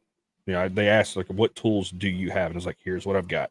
All right, cool. Here's the build sheet that you need. Here's what you need, and it's like, oh, to me that's awesome to know exactly. All right, here's what I need to do. Here's what it's going to cost. Right. And it makes it so nice. They've got something new coming that is on the way right now to me that has to do with the dust collection. I don't know if it's public knowledge yet, so won't say exactly what it is, but it's something that I think is going to be pretty cool. And it will be a really nice addition for the dust collector. So I should be able to post about it here pretty soon, but they're super smart, super great people. I mean, just the company itself is just incredible. They're way more popular than people know, right? Like you're starting to see it more on YouTube now. Like you'll see other creators that are putting it in their shop and that kind of stuff. But they're very big in like the college tech side of things. Like there are campuses, especially in Illinois, because that's where they're based out of. Like entire campuses, like technology, shops. They have this whole RFID system that locks people out of tools, and you can limit access to people that are not qualified on the tools, and it's linked to the RFID, and you have to scan in to use the tool, and that's what unlocks it. Like they do that nationwide. Cool. So like they're kind of becoming like the gold standard in like college technical shops where there's a bunch of tooling, and that's the big part of their business. This guys like us that have small shops, I mean, that's a big part of it for sure. But they're outfitting 40,000 square foot, college woodworking spaces or technology spaces or maker spaces and that kind of thing. So they've been around for quite a while, but they're just now, starting to gain a lot of popularity. I mean, it's just so nice, though. I mean, like you said, you used to have to go close a blast gate or open one to use it, just to have that automation. That's a key thing for me. It's just opening it when you power the tool on. It's opening it up and closing the rest. Yeah, it's great. I told you it spoils you. I went to my first patron giveaway winner. I do 2 drawings a year for my top tier patrons, where the whole idea was originally it was for me to come out and help them with their like shop layout and design. Cause I typically charge for that service. But I wanted to do it like a, oh yeah. Yeah. We should talk. We can compare now. Yeah. Whoa. I'm grandfathered in. And that's the show, everybody. I wanted to offer to patrons to be like, hey, if you want me to come out, like I can actually be there. I'll bring my computer. We can lay out your shop in SketchUp real quick, and we can make some changes and come up with some ideas. But no one is really, one guy has wanted that. But we only spent a very small amount of time doing that. But one of the guys, the very first guy that I drew, he lives, matter of fact, down in Dallas, and went down there, and he wanted to go over like the Conturo and like basic cabinet construction. And so we're like cutting things on his table saw and stuff. And he has like a Laguna, 1.5, 2 horsepower unit. And, you're hooking the hose up from tool to tool. And like, 90% of woodworkers, right? Yeah. And I felt so bad because I would go and I would like turn on the table saw and I would start making a cut and it'd be like, oh, hold on. We got to turn on and it was just like, I was so used to not having to worry about that anymore. And I felt terrible. I'm like, I kept apologizing. I'm like, I'm so sorry. It's just, with that grit on, and he knows what grit automation is. I was like, with that system, I just don't think about it anymore. Right. Like it just, if I'm making a cut and I see, dust spraying back at me, then maybe like the blast gate got blocked and it didn't open automatically, but like that never happens. But I'm just so like, you become spoiled. You do not think about it anymore. If I was to tell somebody like, investment wise on a dust collection system, I would, and if I had a budget right? And I wanted to get all these things. I would prioritize first ductwork. I would splurge on good ductwork before splurging on a dust collector. The next thing I would do is I would probably prioritize an automation system for the dust collection. And then the third priority would be the dust collector. So if I had to skimp on something, I would skimp on the actual dust collector, maybe get a less expensive but similar in capacity. And the reason for that, a lot of people would argue with me on this, but the reason for that is you're going to get more out of the dust collector that you have by having good ductwork than having a really, really strong dust collector and then putting crappy ductwork on it, right? Because now you're not getting the capacity of the machine. All the things that these brands, market, like you can get this much capacity, it's based off of perfect conditions, right? Which most people are not going to get perfect conditions because they're going to go to Lowe's and Home Depot and they're going to buy all the hodgepodge stuff, which is fine. You can still get really solid stuff, but for everything that you skimp on, you're reducing the effectiveness of the machine that you're buying.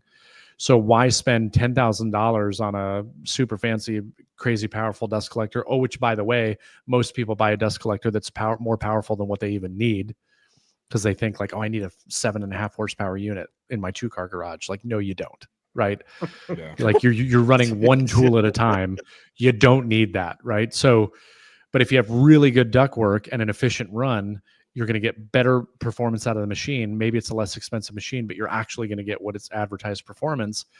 And then, oh, by the way, if you have a automation system, which if you have good ductwork and you have an automation system, you can actually set up your automation system to make your system more effective, because you can have your blast gates way further away from the machines, right? Because a lot of people don't think about that. If you don't need to worry about blast gates anymore, where can you put your blast gates? You can put them way up in the ceiling, way further back on it, so you're not running air through this entire system that doesn't need to have air through it, right? So that's something I've still not done yet. Like my blast gate for my joiner planer combo is like kind of by my joiner planer combo. It doesn't need to be. I could put it all the way back so it blocks any air that's going there when it is closed. And that will then in turn make your system more effective, right? Because you're not sending air or pulling air from places that doesn't need to be. So because you have an automated system, you can put blast gates out of the way to where they're not even a thought. They're in the ceiling, closer to the machine, which is going to get you better performance. So that's why I would put it like that. Ductwork, don't skimp on that. Get a good automation system. And then with what you have left, then I would say get the best dust collector you can get for the money, but maximize its performance. So wow, I never thought of it that way. Yeah, and it's and I've noticed that too, because talking with Matt, like I've made, just the minor improvements to my system. Cutting down on the flex hose, changing the way things are run a little bit. Going, like I said earlier in the in the episode, we were talking about, I went from a 2.5 inch to full 4 inch on my CNC. Little things like that do make a huge difference. And I'm running a Harbor Freight, 2 horsepower dust collector. I bought the new impeller, so I went to a 12-inch impeller versus the 10-inch. Little things like that. Like, and yeah, I think all in all, with all my piping, all my connections, I've got maybe $1,000 invested in that entire system. And believe me, I'd love to be able to have, a 5 horsepower dust collector. Is it a need? No. My longest run's 30 feet away, and it sucks dust out of my table saw with no problem. So I really get what you're saying on that, but it's that those little bitty fixes, doing a little bit better, and I think honestly for mine, the biggest thing is if I could replace all of my, because I've got the sewer pipe ducting. Mm-hmm. If I could go to like the Norfab or something like that, that would be a whole new system at that point. And it would be, it'd be interesting to see what your thoughts were if you did. And Nordfab's not the only brand out there. You have US Duct, you have other brands that are essentially the exact same thing, just at a much lower price point. When I say exact same thing, maybe the gauge of steel is maybe slightly smaller. Yeah.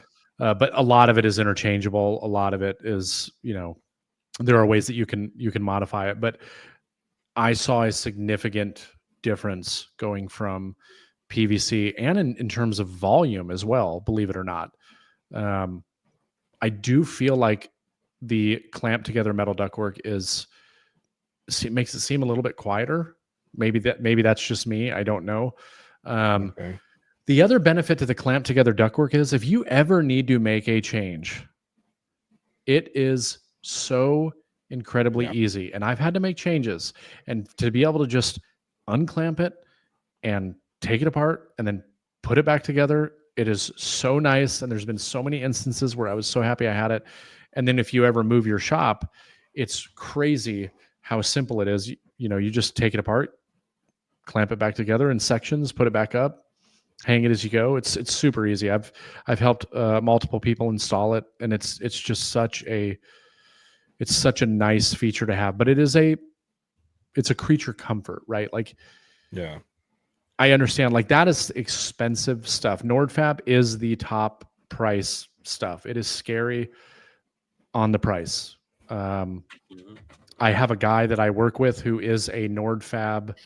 It's part of my shop layout stuff for people. Like, once we do a layout, and if they want ductwork, like, I can get them in contact with this guy, and he'll do a ductwork layout for them and give them an estimate. On average, 2 to 3 car garage shops, with the amount of tools that people have, I tell them, I'm like, you need to be prepared to be anywhere between 3,000 to 6,000, depending on how many tools they have. It's not cheap. But that was one investment that I was very thankful that I did, especially with as many times as I've moved it and had to make changes. But it is not, you'll spend more on ductwork than you will on most dust collectors, no doubt. Like, my ductwork costs as much as my dust collector. Does moving from the metal ductwork, does that reduce the static electricity, like, in the line, if you're going from like a sewer pipe to the to the metal my ductwork? system itself, there's no grounding wires, there's nothing. But I never had a problem with PVC as well. It's the hose that's more of a problem. That whole thing of like, your shop's going to blow up. None of us are using a big enough dust collector to produce enough static electricity for it to ever be a concern. Yep. What I will tell you, though, is that when I was in Georgia and I had my jet, I had PVC throughout the entire shop. And on my jointer specifically, I'd be pushing boards through. And as I pushed them through, and as I got close to the flex hose, my hair would stand on end and I would shock the crap out of myself. And it was really annoying. But the problem was not the system. The problem was the flex hose. Yep. Yep. The flex hose was not anti-static. And I actually did ground that portion, and it solved the problem. But with the Nordfab, no, nothing. I've never had a single issue. There was one of the number one things that kills your dust collector is the flex hose. I'm going to tell you right now, that spinning motion, and you can talk to any mechanical engineer, they'll tell you the same thing. That spinning motion, everyone thinks, it makes it move fast. No, it doesn't. The turbulence of that air slows down your dust collection completely. Yeah. Any interruption, right? Yeah. And that's why metal clamp together ductwork is so much more efficient than PVC, because when you have PVC, what do you have? You have a connection to connect two pieces together. Those are not perfectly smooth and line up perfectly. So that's one more thing, like a flex hose, where that air is hitting it and it's changing the effectiveness of that air. The clamp together stuff is literally smooth walled butt to butt, and then it's clamped together. So there is nothing that's causing any drag. So that's one of the big benefits to having the clamp together metal ductwork versus the PVC, is that you have all these fittings that are separating the end-to-end connections, and there's something inside of that is breaking that smoothness. Yeah. So it's the same thing with that as with the flex hose, like he's talking about. That spiral, like that air is traveling through that all the way. So like the longer you can run your pipe to the tool, I mean, in a perfect world, you would just not have any flex hose at all, but that's not realistic for most people. Like, correct. I couldn't do that with my joiner planer combo. Like, I have to have a fairly substantial length of flex hose because of the way that operates. But my table saw, I could run hard pipe literally directly into the back of the machine if I got the correct fittings for it. And that I would love to run a hard pipe. I mean, I got a 60-foot run is my longest run that goes around my shop, basically, because I didn't want to go cut across. I didn't want to be in the way of the lights. I didn't want to be in the way of anything. It goes all the way around my shop, and then I got 11 drops that drop to everything. But I don't use, and maybe I'm confused. Maybe I don't know the names of different types of pipes. I use a sewer drainage pipe that has a belled end. So I have what I use. I don't use connectors. I have a belled end that slides right into it. Yeah, but you still. So I use that, and when I was changing the piping out for my drum sander, that where that belled ends at, there is still a 16th of an inch gap, and it was packed completely full with sawdust. So you still get a little bit of a ridge. Well, I mean, so that would be a great example. Like that's even a better upgrade than because most people are going to do what? They're going to go to Lowe's and Home Depot, and that's where I get that's where I get it. That's where I get it. Oh, is it really? But you have to buy the belled end pipe, right? And that way and then you got to go your big end pipe towards away from the dust collector. That way you're constantly fitting into and not pulling out of. Yeah. Now, is that a more expensive option than the standard pipe? Before 2020, no. No, now it was $10 a stick. Yeah, it was $10 a stick. It was $1 a foot back in the day. Now it's $30 for 10 foot. 30 to I think my local Lowe's has it for $30 or $35 a stick. No, but the fittings are the expensive part. Oh, and that's the same way with metal. With metal ductwork. Don't get me wrong. Like the runs of pipe are expensive, and I think they come in like 5-foot sections.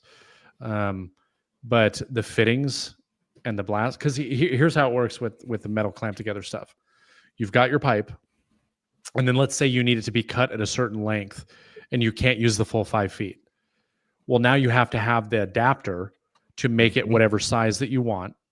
Then you have to have the piece that clamps to that then clamps to the blast gate, that then has the flex hose adapter clamped to the blast gate to then put your flex hose. So that's where it really gets expensive, is that you have to have all of these different things to make it work, which is not any different than other stuff. And anybody that's ever worked with PVC for dust collection, it is the most frustrating thing ever to find the proper fittings for what you need. And God forbid you ever, get most of your stuff from Lowe's and then you end up adding Wackerle stuff, and then you need like the plastic sleeves to get it to fit to this. And is the inner diameter on this pipe, is it sewer or is it schedule 40 PVC or schedule 20? Like, it's just so frustrating. Now, and so I'll say this. So that is the nice thing about that sewer pipe, is all the blast gates and everything like that, and all like your Y fittings,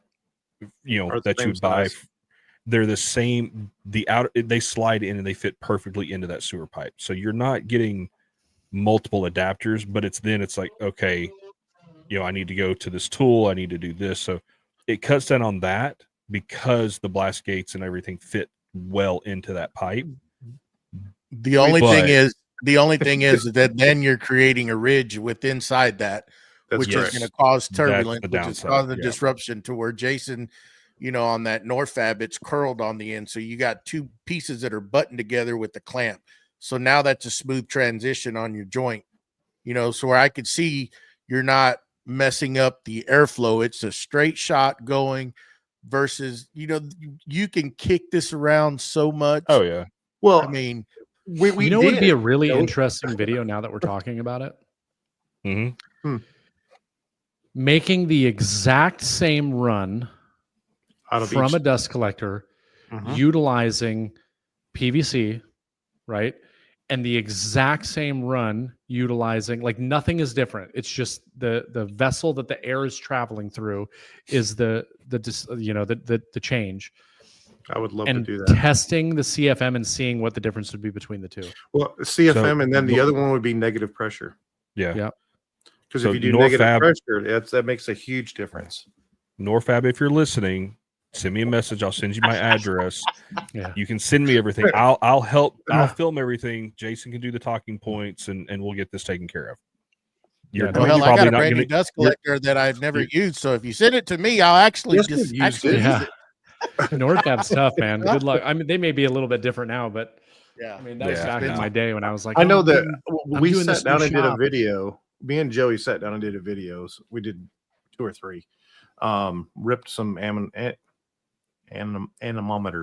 Ripped There them you go, up. bud. Oh, You got yeah. it. I'm proud of you. Yeah. I have a hard time with that word. I don't know why, but we tore them up until we figured out that we were going the wrong direction. But We're not true supposed story. to say that. True Just supposed to say Didn't know there was an Exactly. arrow up in the inside of it. Yeah. But anyways, I did a bunch of it, and I changed. Literally, I had just bought, and I still have them. And anybody wants them, just hit me up. I'll give them to you. All these aluminum blast gates, and I put them in, and these things, the air pressure it kept on slowing down, and I couldn't figure it out, and I kept on. And then I took a piece of paper and I lit it on fire. When I crushed it, and it had smoke. And I Yeah. walked Yep. everything, and every one of those aluminum blast gates leaked, every single one of them. And so I designed my own. We sat down and designed our own, made them so that they would close up. I can do them on a CNC, can put them together real quick, and ever since then, I can get negative air pressure out of my dust collector. I changed dust collector. I used to run my whole entire shop off a Harbor Freight, upgraded with a I've upgraded it since then, and I kept it. I kept that one just so I could do videos on the upgrades that I did. But I bought a Clearview 1600, and I can get about 1685 at the end of a blast gate after 60 foot run, and I'm smooth. Everything's smooth on it.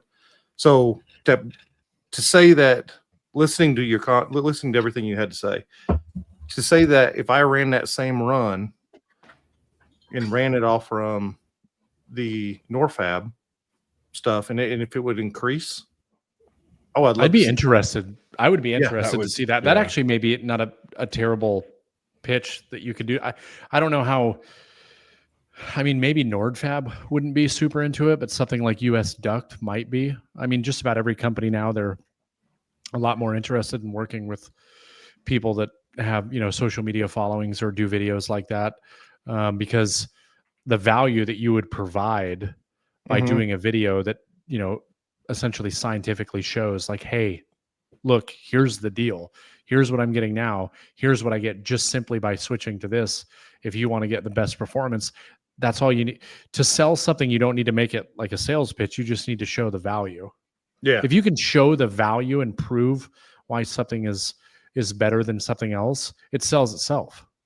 Yeah, because I nerd out on that kind of stuff. I love dust. I love dust collection. I love designing shops. I mean, it's something I like to do.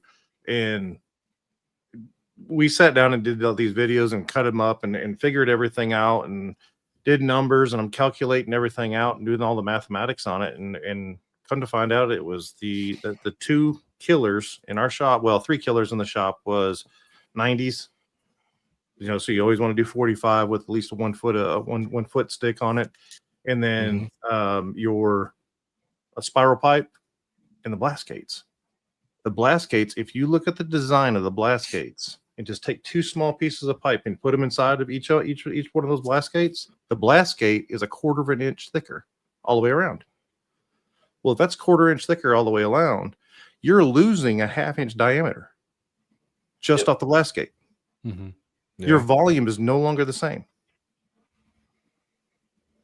It would kill the dust collection right there. Are the blast gates that you made, are they 3D printed? No. CNC. Are they metal? No. Wood. CNC. Completely sealed. There's no leaks. I can go right next to them. There's no leaks in them at all.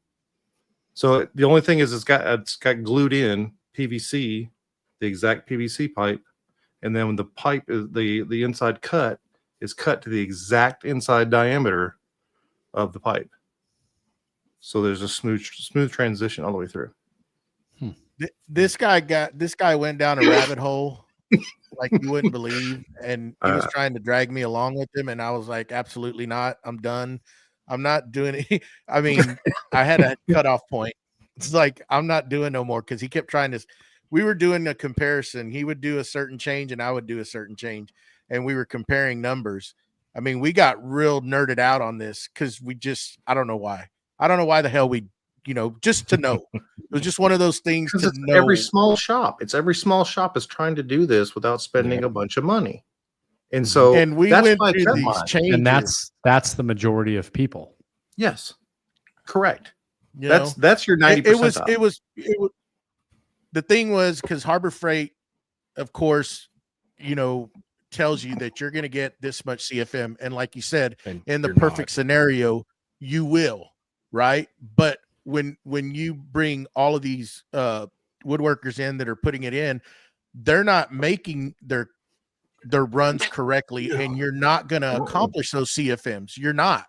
So when we did it, we started off and we started doing changes and we improved the CFM flow just to see, because when not everybody out there has $1,000 to go throw or whatever at something, right? So when you can go get a $200 dust collector with minute changes to help improve your dust collection, because let's face it, it is dangerous. That's something that you need to keep in mind when you're working with wood, that it can affect you, down the road. So we just started playing with it, and we just started like, can we make this change? And it was just off of simple things that we did, stuff that's around the shop, changing the plate out, changing, of course, the impeller. I didn't do it to mine, he did it to his, but just these simple things and opening that dust collector up to be able to pull in more volume into it, but also at the same time, you need to be able to push it out of it. So changing it from a bag to, a filter. Yeah. We did a lot of different things. I mean, we nerded it out. And then at some point I was like, I'm done. One filter, two filters. No, so I went from one filter to two filters. I went for a clear out box at the bottom of it, so you didn't have to empty it out. I went to, so the only thing I had left to do that I didn't do, that I couldn't change, was on the Harbor Freight. It goes from a 4.5 to 4.5 by 5.5 hole to a 4-inch diameter. Well, you figure out that surface area, 4-inch diameter circle is 12.56. So, and then I had over 20 on the other. I'm losing air. I'm not allowing to pull air hard more. So that was my only limitation. So then I just made that change, and I have an elbow that's the exact same size that drops straight into a filter, increase my CFMs. Yeah, an elbow. When I had, and that is, yeah. Well, when I was looking at getting the Harvey, I was having conversations with them years and years and years ago.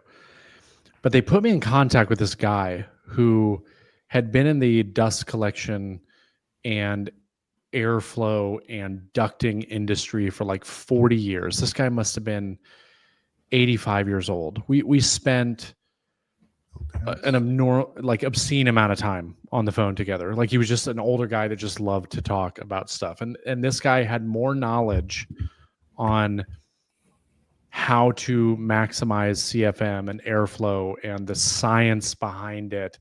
And I cannot even begin to talk about what he was telling me. But what I will say is that almost every single thing that I had ever heard about dust collection, when this is the way it's supposed to be, when I mentioned it, he was like, that's not true. Here's what it is. And he would give me the no shit scientific, whatever it was. And it blew me away. Like, when it was like, oh, you need to have the biggest, pipe running as close to the tool as possible. And he was like, nope, that's not true. And he would explain it to me. He's like, how many tools do you have? What's your furthest run? And all this stuff. And he's like, we're going to start at your tool that is the furthest away, and we're going to work our way back because this dust collector has this static pressure. And in order to do that, you have to you have to be able to get a certain amount of airflow, but it can't be too much when it's coming back into the machine because then it's going to blow through the filters, and we have to make it and have all this stuff. And I'm like, wait, what? Like everything you're saying goes against what everybody talks about with woodworking. Yeah. And there's so much more to it than just get the biggest dust collector you can get, the biggest pipe that you can get, and run it all the way. Like that's so not the case, but that's what people think because there's all these people online that are saying that, but they're not the people that have been doing it for 50 years and have tested it over and over again. And like every dust collector is different. Like you could have this ductwork for this collector, but if you get this collector, we need to do this. And if you have, this much flex hose, we need to do this. And if you're using this fitting, we need to do this. There's so much to it to get, the perfect system. So it's not as simple as just like, oh, I go get a 5 horsepower dust collector again, because most people buy bigger than they need. It's that whole thing. Like, I'm going to get more. It's better to have it, not need it, than need it, not have it. It's like, no, stupid. Like spend that money on something else. Like, buy the 3 horsepower. You don't need the 7.5 in your 2-car garage. Like you're dumb. Right. And, again, with that same logic, like I'm going to get a 7.5 horsepower dust collector and I'm going to do all this stuff. And then you put crappy pipe on it and you have no idea what you're doing. And, you're getting the same performance as if you would have bought a 3 horsepower with good ductwork. You know what I'm saying? So like, but people just don't think about that. It's like, oh, I'm going to get a Domino 700 versus the 500 because this, the 700 can do everything the 500 can do. And it's like, well, it can, but do you really need that? And do you want to hold all that extra weight? And do you want, you know what I mean? Or do you need the thing that you actually use 99% of the time and costs less money and gives you the performance you want? And it's more enjoyable user experience. You know what I mean? It's the same argument you can make with everything. Yep. Well, there you go. So I had a golf question, but let's I can talk about no. Let's do it. Forever. So your golf question. Quick. We can do this short and sweet. Favorite golf course you've ever played at? Oh man, that's really tough because I've played some really nice golf courses. You say I grew up in Arizona, so okay. Arizona's got some pretty nice courses. Yeah. Yes. Oh man, favorite golf course I've ever played. Damn it. I would say the nicest course I've ever played is probably, this is tough because I played a lot of golf courses. True North in Arizona. It's been one of the top courses in the top 10 courses in the country, like many years. Okay. It's a very, very nice place. It's in Scottsdale, Arizona. I will say though that I did just play Trump National Doral in Miami about 2 weeks ago. The course itself that I played, I didn't play the world famous one where they're playing Live Golf right now, which they were setting up for while I was down there. That's like $900 to play around there. Oh my! Yeah, we played Silver Fox, which the course was not. It was probably one of their less desirable courses, but it was the best experience I've had because I've never been to a Trump property before. And, say what you want about him and whatever, like that's a whole different conversation. But you want to talk about somebody that knows what they're doing with their properties. Yeah. Wow. Oh, and if I ever have the opportunity to go to one of his resort properties, it was one of the nicest places I've ever been, resort wise. So I'm gonna give you a recommendation. This is by far my favorite course, and I've played there twice, almost played there 3 times, but weather wouldn't allow it. At the time we played, and it's in New Mexico, it's in Cloudcroft, New Mexico. It's called The Lodge. When I played there 20 years ago, I believe at the time it was the highest elevation golf course either in the United States or in the world. It's gas cart only. It's a 9 green course, but an 18-hole course. So you have 2 tee boxes for each hole and two pins for each hole. on each green. I kid you not. The first tee box, you could almost chip it, and it would roll down the hill and almost make it to the green. Oh wow! It is hills and valleys. And the last year, it was my dad and brother and I would take a week to go play golf in New Mexico every year when I was in high school. And the last year we went to play, we get there and they're like, "Sorry guys, y'all aren't playing today. The course is underwater," because there's a lot of valleys. And it was so bad, like 80% of the course was the greens were underwater because of all the flooding. But yeah, if you ever get the chance to go to New Mexico and play, try to get to Cloudcroft. And it's not like this like PGA, super fancy course. It's just a really neat experience because you're playing through the mountain essentially. Yeah. When we were in Phoenix, we played a place that was like spread throughout the mountains, like out in the middle of nowhere, called Quintero. I've heard of that. Yeah. Oh, I've heard of that. Yeah. It was $450 to play. Ooh. And I walked away from it going, it was one of my least favorite courses we played in Arizona. It was double what we paid everywhere else. And this is in January, so it's peak season. Yeah. But you don't need to spend a ridiculous amount of money to play really, really good golf. It's just very location dependent and time of year, like Arizona. But when I was in Miami a couple of weeks ago, I did get the opportunity to play a course called Deering, which is a private country club.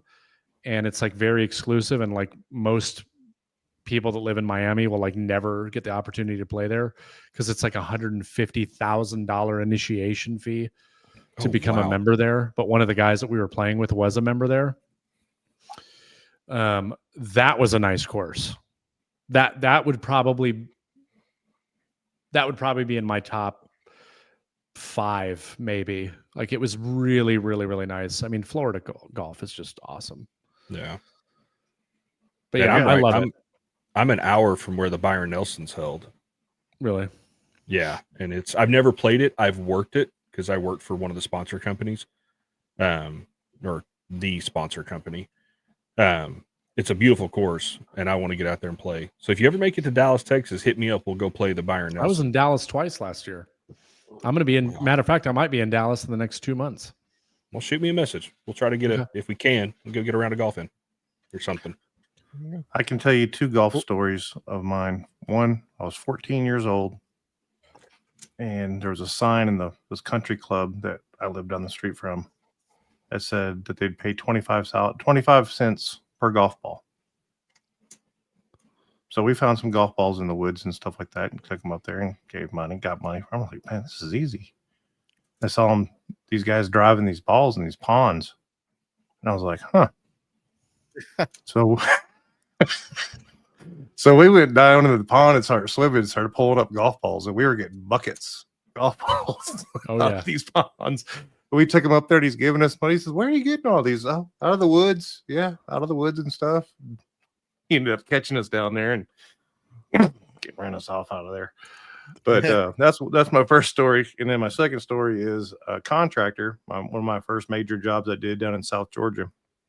I was a construction materials testing guy, and he's the contractor, and he's like, "Listen, we ain't got a lot to do out here for a while, but if you want to learn how to drive golf balls," and we started driving golf balls. And he says, if you can hit it inside the driver's cab, I'll take you golfing. And we're hitting golf balls at the drivers as they're driving by with soils and stuff like that out on these pans. And I did. I got it in the cab. So he took me golfing, and I show up. He's like, "Oh, no. You got to wear a collared shirt, and you got to wear this, and so you put all this stuff on me." And took me golfing. I shot a 72. Now it was a par 3 golf course, and that was we only played 9 holes, but I shot a 72. That's okay. It's a little different. Yeah. I see what you did there. I see what you did there. Oh dear. That was horrible. It was horrible. I mean, I could hit the ball too. I could hit the ball to the green. That wasn't the problem. It was on the green, getting it in the hole. That wasn't. Yeah. Oh, no, putting's, my short game putting's is one horrible. of the biggest things. That was horrible. We have. Go ahead, BJ. I was gonna say we almost got to play a course in Dubai when I was a kid, and I lived in Saudi as when I was a kid, and my dad scheduled everything. We go to play. We go to tee off at the first hole, and one of the wardens comes over and says something in Arabic to my dad. And I see this look on my dad's face, like, you've got to be kidding me. Like, are you serious now? He looks at me, he goes, get back in the cart. We got to go. There's no children allowed, no women or children allowed on the golf course. And here I am, a like 8-year-old kid or something. And yeah, they kicked us off the course. I was like, yeah. Yeah, we have our golf league starting up on Wednesday, actually. So we'll have our first week. I finished really good I don't know what I was doing right last year, but I ended up taking third out of what do we have, 23 people. And I finished in third. Not a bad year. So one thing growing up in Arizona, there's hundreds of golf courses in Arizona, right? It's one of the top states for golf, right? Oh yeah. Next to Florida and California and all these places. I never knew like the country club experience ever, right? I never experienced it. Matter of fact, I never experienced it until about a year ago after I was retired from the Army. And there's I don't want to say quite a few, but there's clubs around Indianapolis. And some of my friends are members at these places, and I went and played. And a guy that I work with, he's a Titleist club fitter. Used to be a pro on the South American PGA. And I'll do like lessons with him from time to time and work with him some. And the very first time we worked together, he took me out to the place that I'm a member now. And this was after I'd played some of these other places. So my idea, because I talked to them and I was like, how much does it cost to, become a member of a place like this? And they're like, oh, if you want to play the championship course, it's $100,000. This place is, $50,000. I'm like, who has that kind of money? You know what I mean? Like, who has? And that's just to join. That's just to join. You still got to pay green fees. Yeah, exactly. Yeah, it's like $100,000 just to become a member. Oh, and then you're telling me I got to pay $2,000 per month, and if I want to ride in a cart, I got to pay for that too. Like, yeah, this is ridiculous. So when I went to the other club, I was like, just out of curiosity, what does it cost to to be a member of something like this? And he told me what he thought it was. And he was like, here's the lady's number. You can go. And I live on the west side of Indianapolis. So like, this is really the only option on the west side. If you live on the north side, like Carmel, Zionsville, Westfield, that's like Carmel, Indiana is like one of the top 10 cities in the United States every year for like the last 20 years. It's a beautiful city. It's amazing. Everybody wants to live there. It's crazy expensive. It's $100,000+ to be members of these places. Right. And I'm like, there's no way I can afford this. So I ended up reaching out and I found out the amount of money that it cost for me to join where I'm at now. I'm a member at Country Club of Indianapolis. It's one of the oldest country clubs in the United States. Like one of the top 10 or top 20 country clubs in terms of age. It's beautiful. It's amazing. And it's totally affordable for somebody who plays golf 4 times a month at like a decent course. I'm not talking about like the $20 track that, is just a total shit hole and it takes 6 hours to play around. I'm talking like you go play a decent course. It costs $70 to $100. You have some beers, you have lunch with your friends. If you did that 4 times a month, like the cost was the same, but, and the initiation fee was like nothing compared to these other ones, like pennies on the dollar, right? Like I didn't think it was real.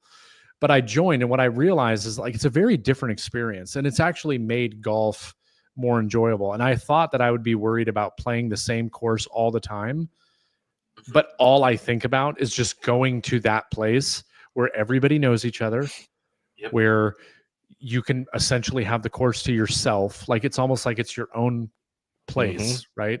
You just walk out. I'm going to go hit balls. I don't need to talk to anybody. I just go to the driving range. I hit balls, right? It's a very, very different experience. And I would say that anybody that's really into golf, and if you think that it's unattainable, you might be surprised, right? definitely look into it. If you're serious about golf and you live near one, at least ask and find out what that costs, because it's a very, very different experience. And I think that's probably one of the things that's got me so much more into it. And the other thing that I really like about the club that I'm at, it's very hard. It's very difficult. It's not a long course, not super long, but it's hard. And it has humbled me. I think my handicap has increased by like 3.5 strokes since August. Just playing this, I've played my worst rounds in years at this place. But when I go somewhere else, it's kind of a joke. At most courses, not all of them, but most. Anyway, I know this is not a golf podcast. I'm sorry. I could talk about everything. I could talk about golf for hours. I love golf. It's okay. Golf is the only thing I love more than woodworking. Maybe my wife and kids. Maybe. I tried it once when we were up in Dallas, and I'd never golfed before, and I went and we were up there working. We'd been up there working for a long period of time, so I went and bought a set of golf clubs, and it was a bunch of we had no business being out there. But this one guy that was part of the group, he was a golfer, and he had bought this fancy driver. He had just bought it, never even used it. And one of the guys that was with us was about to tee off, and he's like, let me try it. And he's like, okay. I've never laughed so hard in my life. This thing was brand new. This guy took a swing. Or something. I think that's what it was. He took a swing, and the head of the club went flying through the air into the water. He broke it.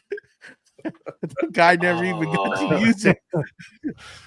Well, it might have been detachable. It might have been detachable also, and it wasn't screwed on properly. Because some of the clubs you can swap the shaft out. You can make it neutral. Like if you want to do a fade. That was a big eye opener for me. Like I played with the same clubs that I played with when I was in high school. I still have them down in my basement right now. I'll never get rid of them because it's one of the best sets of clubs I've ever had. But the technology now, when I went and got fitted, and they were like kept changing out shafts and the irons and everything, and I'm like, what? Yeah. What are you doing? Like this is the thing now. Yeah. And they're like, yeah. I'm like, I've been using the same clubs for 25 freaking years. So when I just said I'm going to get back into it, I just got fitted for everything new. Like my entire bag is all brand new, and I'm totally in it. Like it's a sickness now. So there's a store, I guess. I've been in it once, here in Tallapoosa, Georgia, and it's known all around the area. I mean, like forever, because there's people that come here that have, Mississippi tags, all sorts of stuff, that come to this golf shop, and all they do is come here and outfit you for your clubs. That's all. That's what they're known for. And they have all these like driving simulators and all this other stuff inside the store, and like high-tech stuff to admit. I was just amazed. But there's people that just line up to this thing, and he's like, yeah, I got like reservations for people to come get outfitted like 6 months in advance. Yeah. It's crazy. I haven't talked about this publicly at all. But lately I've been doing a ton of research. We won't tell anybody. We won't tell nobody. Yeah. It's a safe space. I mean, what better time than now since we're talking about golf? I am strongly considering opening a golf simulator business. Ooh. Like to do on the side. Well, it's becoming increasingly popular. There's a lot of companies that you can franchise it. There is not one in the city that I live. There's other ones nearby. It's the type of business that can kind of run itself if you do it a certain way.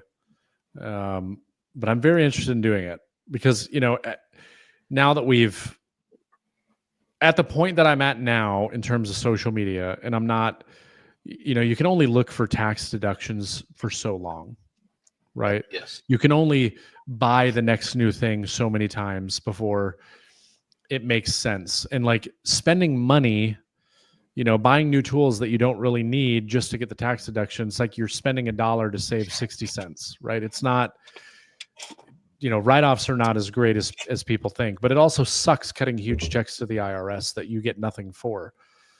So I've been trying to think like, what's the next thing that I need to do? And I'm thinking like, I need to start, another business that will continue to earn revenue and will all be operated under another management business that manages, Bent's Woodworking and whatever the golf is and whatever other things, and find ways to be resourceful, for lack of a better term, with putting some of that money into something else. So I've been thinking about it a lot. I've been doing a lot of AI stuff, coming up with business plans and doing a lot of research and looking at a lot of websites, and it's something that I love, and I think it would be pretty cool. But it's an industry that's growing exponentially right now. So if any of your listeners are in the golf simulator business and have their own simulator location, please hit me up. I'd love to talk to you. I have a couple guys in my golf league that started one, and I don't know. It's kind of a side gig for them, but yeah, I'd love to. Yeah. What do you like set this popular up in a building? I mean, do you have to have a? Yeah. I don't know. I mean, you rent a location, have base put in. If you franchise some of them, maybe it's going to cost a couple $100,000, to bring to the table to franchise one of these, like opening a Chick-fil-A, that kind of thing, right? Like, they'll provide you with all the furniture that goes in it. They'll provide the construction costs for whatever location that you have, because it's, it'll have to look a certain way, but you run it and all that kind of stuff. So, yeah, I've been looking into it a lot. So it might be the next thing from Get Bent Golfing. Oh, there you go. Well, and for me, I love going to Top Golf. Yeah. But if the weather's not great, Top Golf sucks.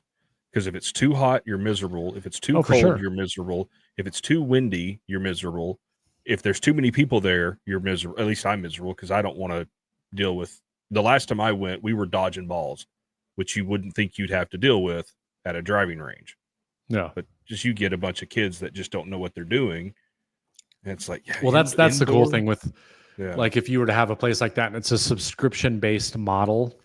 Mm-hmm. So it's almost kind of like the same idea of a country club, right? Like people are paying to be members, so they take care of it more, they appreciate it more, they expect a certain level of cleanliness and all these other things. So you don't get the people that just walking off the street and are just there to F off because you're paying $100 a month or $200 a month to utilize this thing whenever you want. But that's a benefit to a location like this, as opposed to anybody can just come in off the street.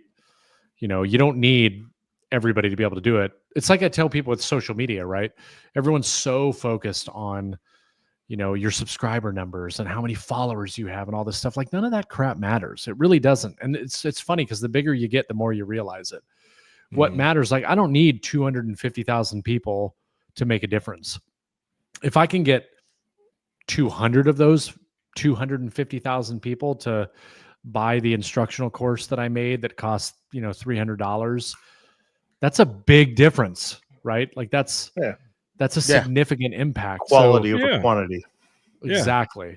Yes. You don't, it's just like anything else. Like it's the top of your funnel. You're trying to get people down to the bottom. You don't need all those people to. Now, if all those people did do it, great. Obviously that'd be life-changing, but 250,000 people don't necessarily, make the difference. It's the 100 people who fully believe in you and want to support everything that you're doing and, have gained the most value out of you. And that's why I like platforms like Patreon and stuff like that, right? Like those are the people that watch my stories, they're the reason I keep doing it. They're the people that I'm truly reaching. They're the people that really want to know what I'm doing. Same thing applies. Like when you have a subscription-based model to anything, you're going to get a better caliber person because they're investing in it. Yeah. They are investing in their time. They are investing in their enjoyment. So typically you'll get a better better caliber person that does that. 100%. Well, I don't know about y'all, but I think that is a wonderful place to wrap it up. Well, one last question. 7 inches.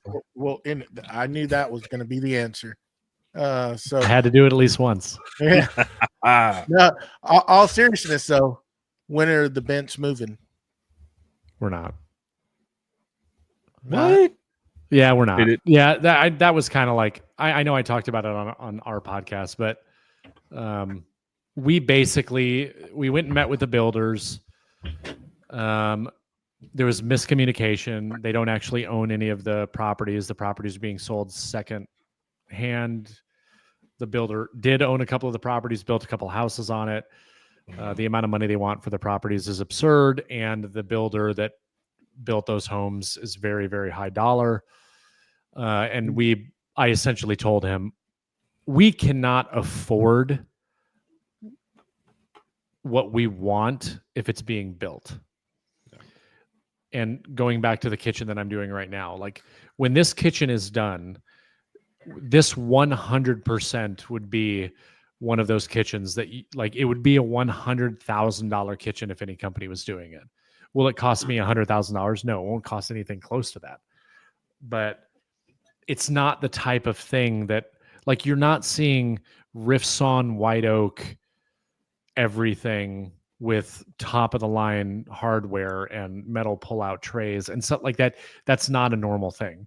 You can spend $40,000 on a kitchen and it would be really nice. It would be like painted with shaker style doors and dovetail drawer boxes, but that's still a $40,000, $50,000 kitchen, right? Like if I had to pay a builder to replicate what I'm doing, because that would be my goal. If I'm going to buy a home that's built, do you think I want to build a home that I then have to make the home that I want? No, I want to build the home that I want it to have everything. So I don't have to worry about doing that. And I can build intricate furniture pieces and become a better woodworker. Yeah. And so as we were talking and I was explaining to him when he was like, you know, what are some of the things that you're talking about? I told him, I'm like, I even showed him like, this is what I'm building now.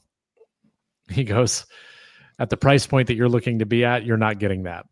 He's like, we could build that, but you're not going to get it at the price point that you want. And I'm like, yeah, so what's the point? Yeah. Mm-hmm. So we're just not there yet. I know everybody thinks that I make this crazy screw you YouTube money and I'm, you know, crazy loaded and all YouTubers, you know, it's not the case. I can't afford the home. So we decided, you know, we're happy with where we're at. I don't want to move, just to be clear. Like, I definitely don't want to. Like, there are things that would be great about it. I'm not chomping at the bit to move, but we're just going to continue to make this place the place that we want. There you go. And then when it comes time to sell it, somebody will walk in and they'll go, oh my freaking God, this is amazing. And I've already had people make the comment like, yeah, you're never going to get your money back out of it though. But a lot of people fail to understand is that, you know, yes, these are expensive upgrades, but you know, I wouldn't have built what I built had it not been for Celiche. Yeah. You know what I mean? Like Celiche has been amazing to me and they provided the hardware for this. That saved me a ton of money, right? And so I was able to do that. So I'm not worried about getting my money back when we go to sell the house. Like unless the market tanks and my house drops $200,000 in value, I think we'll be okay. Well, it's not always about, you know, getting your money back out of it. Sometimes you're building it to live in it. And this is the way 100%. I want to live in it this way. I don't want to Yeah. live in it. I don't want to slum it just so that I don't, you know, build over the market value. Right. Great. Well, all right. And plus you have the wow factor. You know, you want people to come into your house and be like, oh my God, I have to have this because this is amazing. I would never find this in another house. And So and that kitchen will do that. I mean, once you're finished with it, I mean, what you've done is beautiful to this point. So that's where you spend most of the time. That's where most people are going to spend their money when they build a house. It's in that kitchen, living room area, and that wow factor. You know, for anybody to walk in and see that, that's going to be a big selling point. It's going to be like, woo, you know. Well, I mean, yeah. Well, women buy houses, and I'm not trying to be sexist or anything, but they want if they're in there, if they are the ones in the kitchen, they want it to be nice. And bathroom sell houses, the other one is bathrooms. So, well, here's the good thing. my wife sees stuff on Pinterest and Instagram and TikTok and YouTube. And so I'm just replicating what the trend is right now. So I'm not worried about it. Like the white oak and the white and the black hardware and all that stuff, like the trend that's going on right now. The slat walls that you see behind me, that's cool, right? Yeah. It's all over the house. So yeah. Can you make the cabinets come down to me since I'm only 5'2" and the cabinets are all the way up to the no? Yeah. Oh, yeah. We've already talked about European hinges. Okay, sure. Yeah. All right, Jason. Anything coming up that you want to let everybody know about? Nope. Same old stuff. All right. Nothing All too right, crazy. well, we'd like to thank you for taking the time out. It's been a good show. Hell, we've never gone this long before. We could have probably kept going. It's been good. I can talk. Before we all leave, I just want to say one thing. Just one thing. Jay, if you have never don't follow Jason's channel, please do. But check him out at the very beginning. There's a story he did. I think it was at a Wackerle or a Woodcraft. I can't remember which one it was at. Where you stood up and you talked to everybody. And the thing, yeah, and it was a great speech or talk that he did. And if you can get a chance to catch that thing, please do. It's one of the first things I ever watched of his, and that's why I started watching him from there on out. But just check it out. That's all I got. All right. Well, we'll end it on this. All right, guys. Thanks everybody for being out and in the chat, hanging with us. It's been great. Thanks, Jason, again. Mm-hmm. And until next Sunday, we will see y'all. All right, we're out of here.